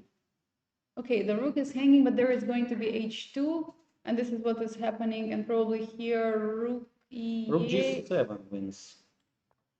Rook g7, there is no king h8 and rook h7. Yeah, and if king f8, Rook g7 is on the board. Fujairah is stopping the clock, and it is a game over. 𝐸𝐸 is winning a game, and by the way, if I'm not mistaken, and I think I'm not, because he was the only one to win with the 3.5 points, which brings him to 4.5 points. With Pranav V, there are 2 leaders now after round 6. Yeah, and tomorrow they'll probably play each other. I don't believe they did play before. I didn't play in this tournament. No, let me just check to be 100% sure. So maybe just we can read out the results for a moment of the games we haven't seen. So board 2, it was a draw between Jacobsen and Pranav. Board 3, Janeir and Hong, a draw again. And board 4, draw, and we have a win, a very nice win of Mishra against Sadwani. And Martinez Jose is back after yesterday's loss. He managed to defeat Grandmaster Dudin. And one more game is still in progress, by the way, on board 9. Nihal Sarin is exchange up against Alexander Motilov.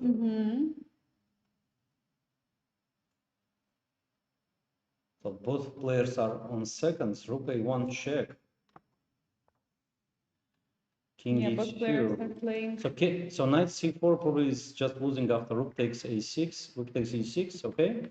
And rook a1 check. So Nihal Sarin is winning. King e2. Okay, it's not easy yet. I mean, not. Yeah. Maybe black can just play a move like knight to c8 here, or just maybe black can continue just giving checks. Rook a2, king f3. No more check, maybe knights. No more checks. Knight c8.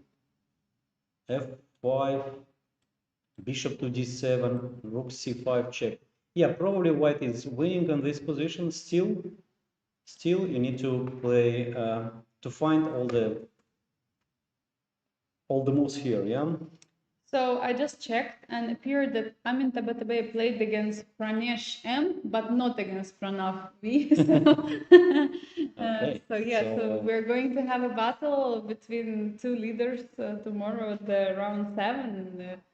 it has been an amazing day. And do we have any other games on? Yeah, we have still? two more Two more games. games? Yeah, Okay. Motilov Sullean and Bharat Donchenko in board 14. Maybe we can check this one, but black here is absolutely winning. 3 pawns, 3 connected passed pawns. I mean, even if black gives the bishop for the pawn in the right moment, I mean, still probably black is winning here. So, Okay. yeah.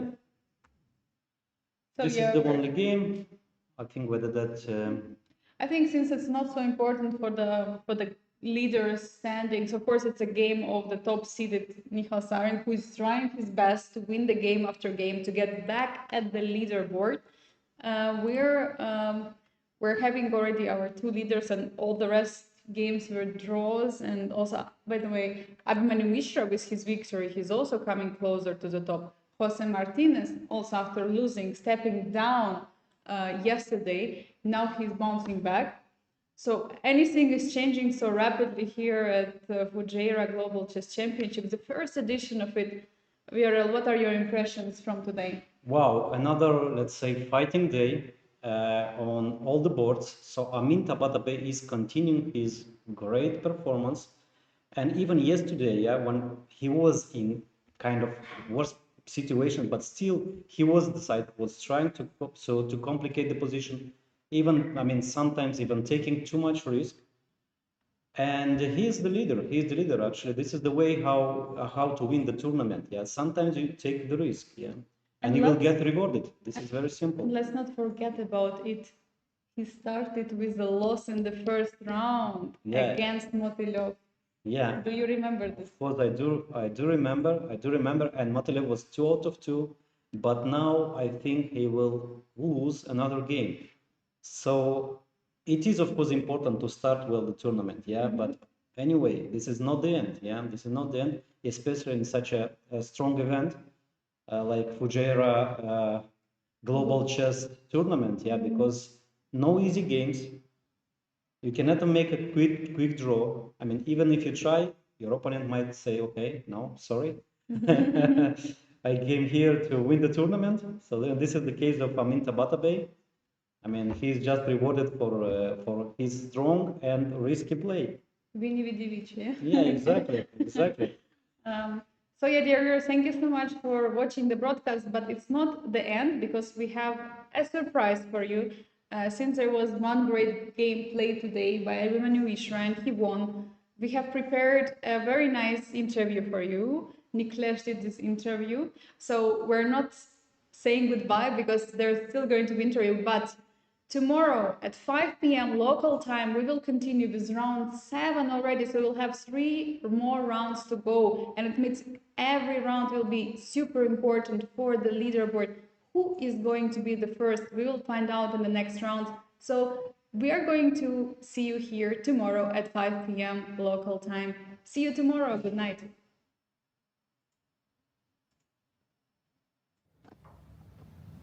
So friends, we have with us Grandmaster Abhimanyu Mishra from United States, who just defeated Ronak Sadwani in one of the very interesting game. So congrats Abhimanyu for this amazing win, and can you take us to your game? Sure. So before starting the game, I'd just like to say a few words.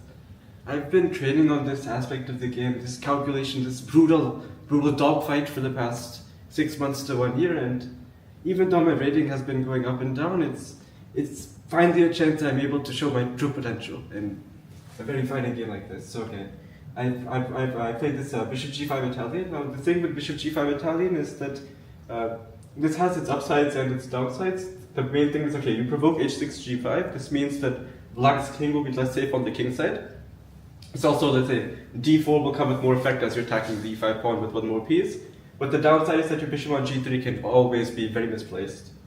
Like, okay, D6, C3, H6, bishop H4, A5, knight D2, bishop A7, A3. Like I've been checking I've been checking this all morning, and there are a bunch of different move orders for both sides. It's very interesting line. G5, bishop G3. He went queen E7, castles. I think there was some recent game. I mean, I'm not entirely sure, but I think 𝐶𝐤𝐬𝐬 played in the Bundesliga. He went like bishop D7, and I forgot who white was, but I think he had he played knight's game. I mean, it was some line like this, but again, it's very sharp. White is trying to attack on the king side. I think black went h5 even. And okay, it's a very complex game, and this is what I was going for. He went with knight h7, which I mean I didn't remember at all. I mean I checked bishop d7 and I checked a couple other moves, but somehow this one I wasn't able to fully remember. I went b4, the main plan. Okay, knight f8. This is actually a common idea. I mean, without the pawn at a5, there's other lines with black plays a6, bishop a7. Like let's say here, okay. Let's say instead of a5, we go a6, a4, bishop a7, castles, g5. I mean, some such thing. And in this line, like I think yeah, this is also some sort of a main like knight e7, b4, knight f8. And the thing is, black tries to bring the knight to g6 plus g5, h4, h5, and h4, g4 to start attacking right on the king side. The benefit of bringing the knight to g6 is that, first of all, like when black plays h5, you don't need to worry about white playing h4. But okay, he did this in with the pawn on a5, so knight h7, b4, knight f8. And it was very strange because, okay, around here, I mean, I was spending a lot of time trying to understand like what's actually going on here. Because the thing with these lines is that if you make like one random move, you can easily just be like dead lost because black will start playing h5, g4, and he'll attack you on the king side. Then somewhere around here was very strange. I just suddenly remembered another 5 moves of preparation. Like I blitzed out d4, knight g6, h3, h5, bishop e2, and I remember I had this in my file, and this was like it was very nice. I mean, it was a nice surprise that somehow I don't know, after half an hour of thinking, I somehow just landed back to my own preparation. I mean, I don't recall too much. Like, I mean, I remember some line like g4, h takes g4, h takes g4, knight h2, and it's supposed to be around equal only, but I thought that this is a very fighting play. Like, it's a very fighting position. White has chances to go like knight c4, b6 to kill this bishop on a7. Like bishop take, I mean, okay, I'll just turn this on for a second. I mean, I don't notice it. Okay, knight f4, yeah, for example, like some such. Yeah, so almost equal only. Yeah, it's like around equal. I mean, it's this minus 0.1, this is not a very strong engine, it's zeros only. Okay. And okay, then you go b6 and you try to take knight take, rook b pawn and start attacking on the queen side. Now he played f6. This I didn't remember at all, and this is a very critical moment in the game.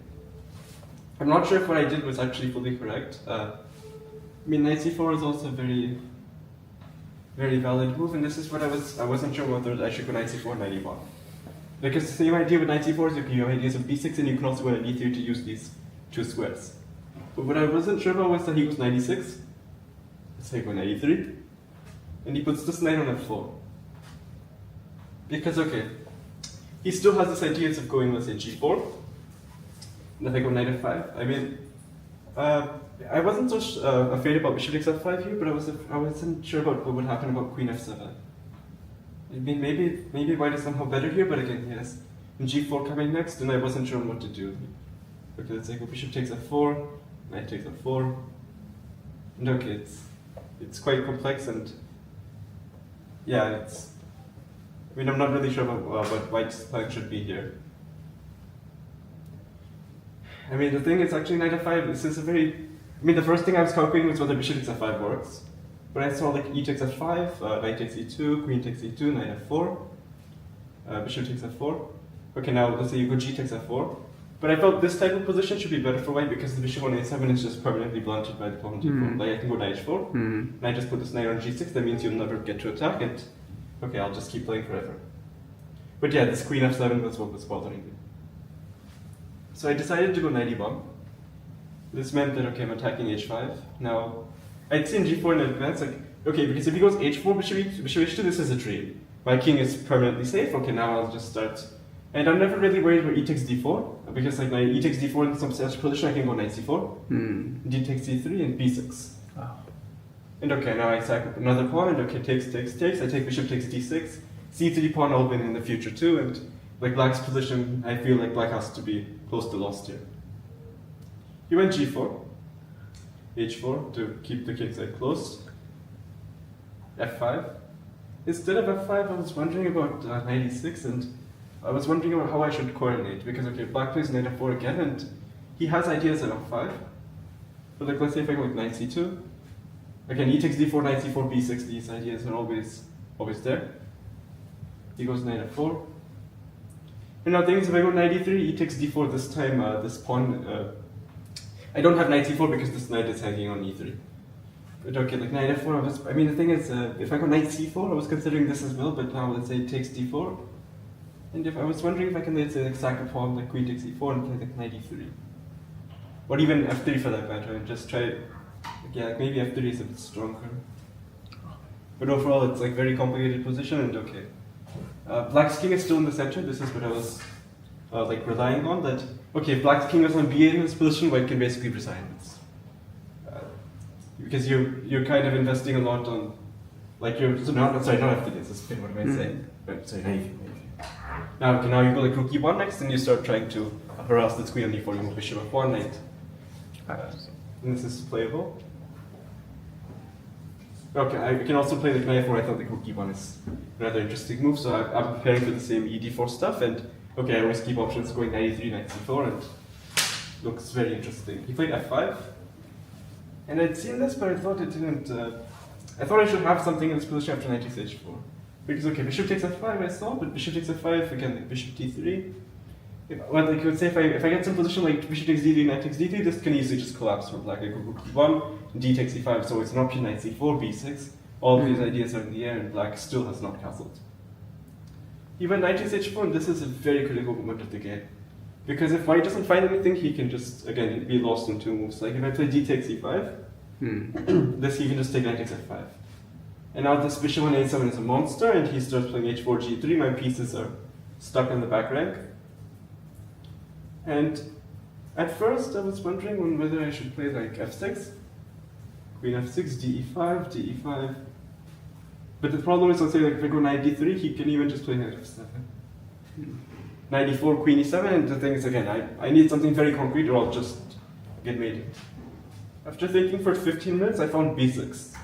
The idea of b6 is that, okay, I give up another pawn, but in doing so, bishop takes b6, I clear the b5 square from my bishop, so I can give a check. This also means that whenever I play knight c4, knight takes b6 is possible. And I think the issue with black is that he doesn't have a very comfortable square for the king. Okay, let's say first of all, like if he blocks, he can't block comfortably because, okay, queen d7, h4 is hanging, and you don't want to play king takes d7, okay, again, the same f6, queen f6, d5. d5 does knight e4, even the queen. Bishop d5 checks, okay, bishop d7 doesn't work, so now king f8, f7. King f7 doesn't, it didn't appeal to me because I thought, okay, king f6, take, knight d3. And now the thing is, black is missing this knight f7 resource, and let's say knight g6, I put knight c4.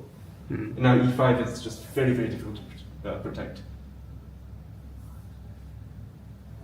And now last move is king f8. This one I was considering f6, queen f6, d e5, d e5, knight e4, queen e7, and now the main point of provoking king f8 is that bishop takes e5. Now I'm threatening bishop f6, okay, queen takes e5, queen takes d8 check. Now king f7, I think I have bishop c4, so king g7, queen takes h4. Now if queen takes b5, queen f6, I should have to mate pretty soon, so queen takes e4. Now it seems that I can go like knight f3. And okay, then next when I play rook e1, rook a1, I'll just try to give mate before black develops his pieces. Again, if he gets 2-3 moves, he'll be close to winning because he's set by a pawn, has the bishop here and so on, but unfortunately I don't think he gets those 2 moves. So now the game continuation, c6. This is also very important. And my idea was, I mean, I'm not sure if there's, okay, but if what I did was correct, but I think this f6, knight e4, this is, I think my first idea was actually, I thought I could take on knight e4, queen e7, and I'd seen like if I go bishop, at first I thought I was winning here, but this is just because if knight f7, you have knight f6 check and you win the queen. In c5 you take, but he just has queen e7. And this is unfortunately not working, and I didn't see a follow-up for white. The next kind of move is like if I play knight d6 check here, but again after king f8, I wasn't able to find anything concrete. And like it looks nice, of course you have this layer on d6, but again you just need like 2 moves, knight g6, h4, and you're basically busted. So what I decided in the end was to go knight e4, queen c7. Now I can take, and now knight takes d6 is. And now since he played c6, d6 is weakened, so knight takes d6 check. Now he played king f8. I was wondering about king e7 also, like if you could try to. I mean, it looks very risky, of course, but again, like if I take, and go bishop c4. I mean, overall, I mean, this can either. I don't think white is risking being worse that much here, like because black's king is always like very, very weak. But yeah, I mean, black could also easily just be lost because I have so many ideas of going rook b1 or queen b1, queen f5 in the game, like I did. Knight d3, rook e1, g3, knight g2. Like his king is just very, very weak. He played king f8, bishop c4. He takes d4. Yeah, I mean, this is I was hoping that because this queen b1, queen f5 trick was actually very. I think it was difficult to see for, and I was very happy when I'd seen this after I played bishop c4. Because okay, this was actually my first worry that what happens if he plays rook h6, trying to dislodge my knight on d6. But yeah, now again, like just like the game, I play queen b1, bishop on b6 is hacking, queen f5, and I win. Queen e7 fails to the same, queen knight c8, queen b1. Queen f6 is what I was wondering about. I mean, I feel like white should have something here as well. Like I was calculating, let's say, right? Take.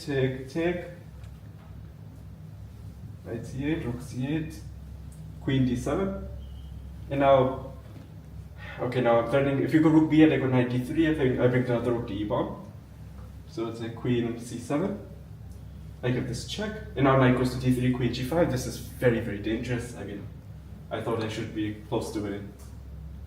But yeah, thinking he played e takes d4, knight takes c8. And I think this is the final mistake, playing rook takes c8. Because, okay, rook takes 8, queen b1, again after this I turn queen f5 and I win, but I think bishop c7 was more tenacious. I mean, I have to go g3. I mean, knight f3 I considered, but I don't think it beats too much. g3 equals queen f6, and this is still very, very interesting. I mean, I was wondering if I can go f3, f takes g4, try to open up the f-file, or even if I tried to play this in a more slow manner, but yeah, I mean, overall, I mean, black's knight on d8 is also a bit misplaced. I mean, I think there should be something for white here. I was going to try to find something here. But yeah, he played rook takes c8, queen b1, and now these double threats are absolutely lethal. Bishop c7, queen f5 check, king g7. Yeah, maybe I should start with queen d7 check. I wasn't sure which one was stronger. I played g3. I mean, I thought this was winning enough because okay, bishop takes g3, I can just take knight g2. And black is basically still getting made a queen g5. I don't know. It just makes him. When I move rook c7, I can give check here and rook f6, and I just give mate. And I'd seen this much, and I thought this was cleanly winning. So yeah, I mean g3, he went queen e7. I just took the rook. And okay, he resigned. Shortly. So 𝐸𝐸𝐸, this was very nice win. Although this is not your highest win or something in chess, but I want to take you back to that b6 calculation, and you were looking so emotional after the game. Can you tell us what happened actually? Why these b6 calculations and why this win was so important for you and you became so emotional? Sure, because I've been training on, for the past 1 year, I've been training on these very, very difficult positions that are like absolutely like irrational, and that any player, like players of even let's say 20 to 100 plus caliber are unable to find resources like this. And finally being able to see it pay off, because I mean, frankly, before this my rating it's not going the way I'd hoped. Honestly I should be 2650 by now, but unfortunately I'm not. So I'm trying to get rating here in Grand Swiss, and being able to find resources like b6, it gives me a lot of confidence, and it's a sign that everything I'm doing is paying off.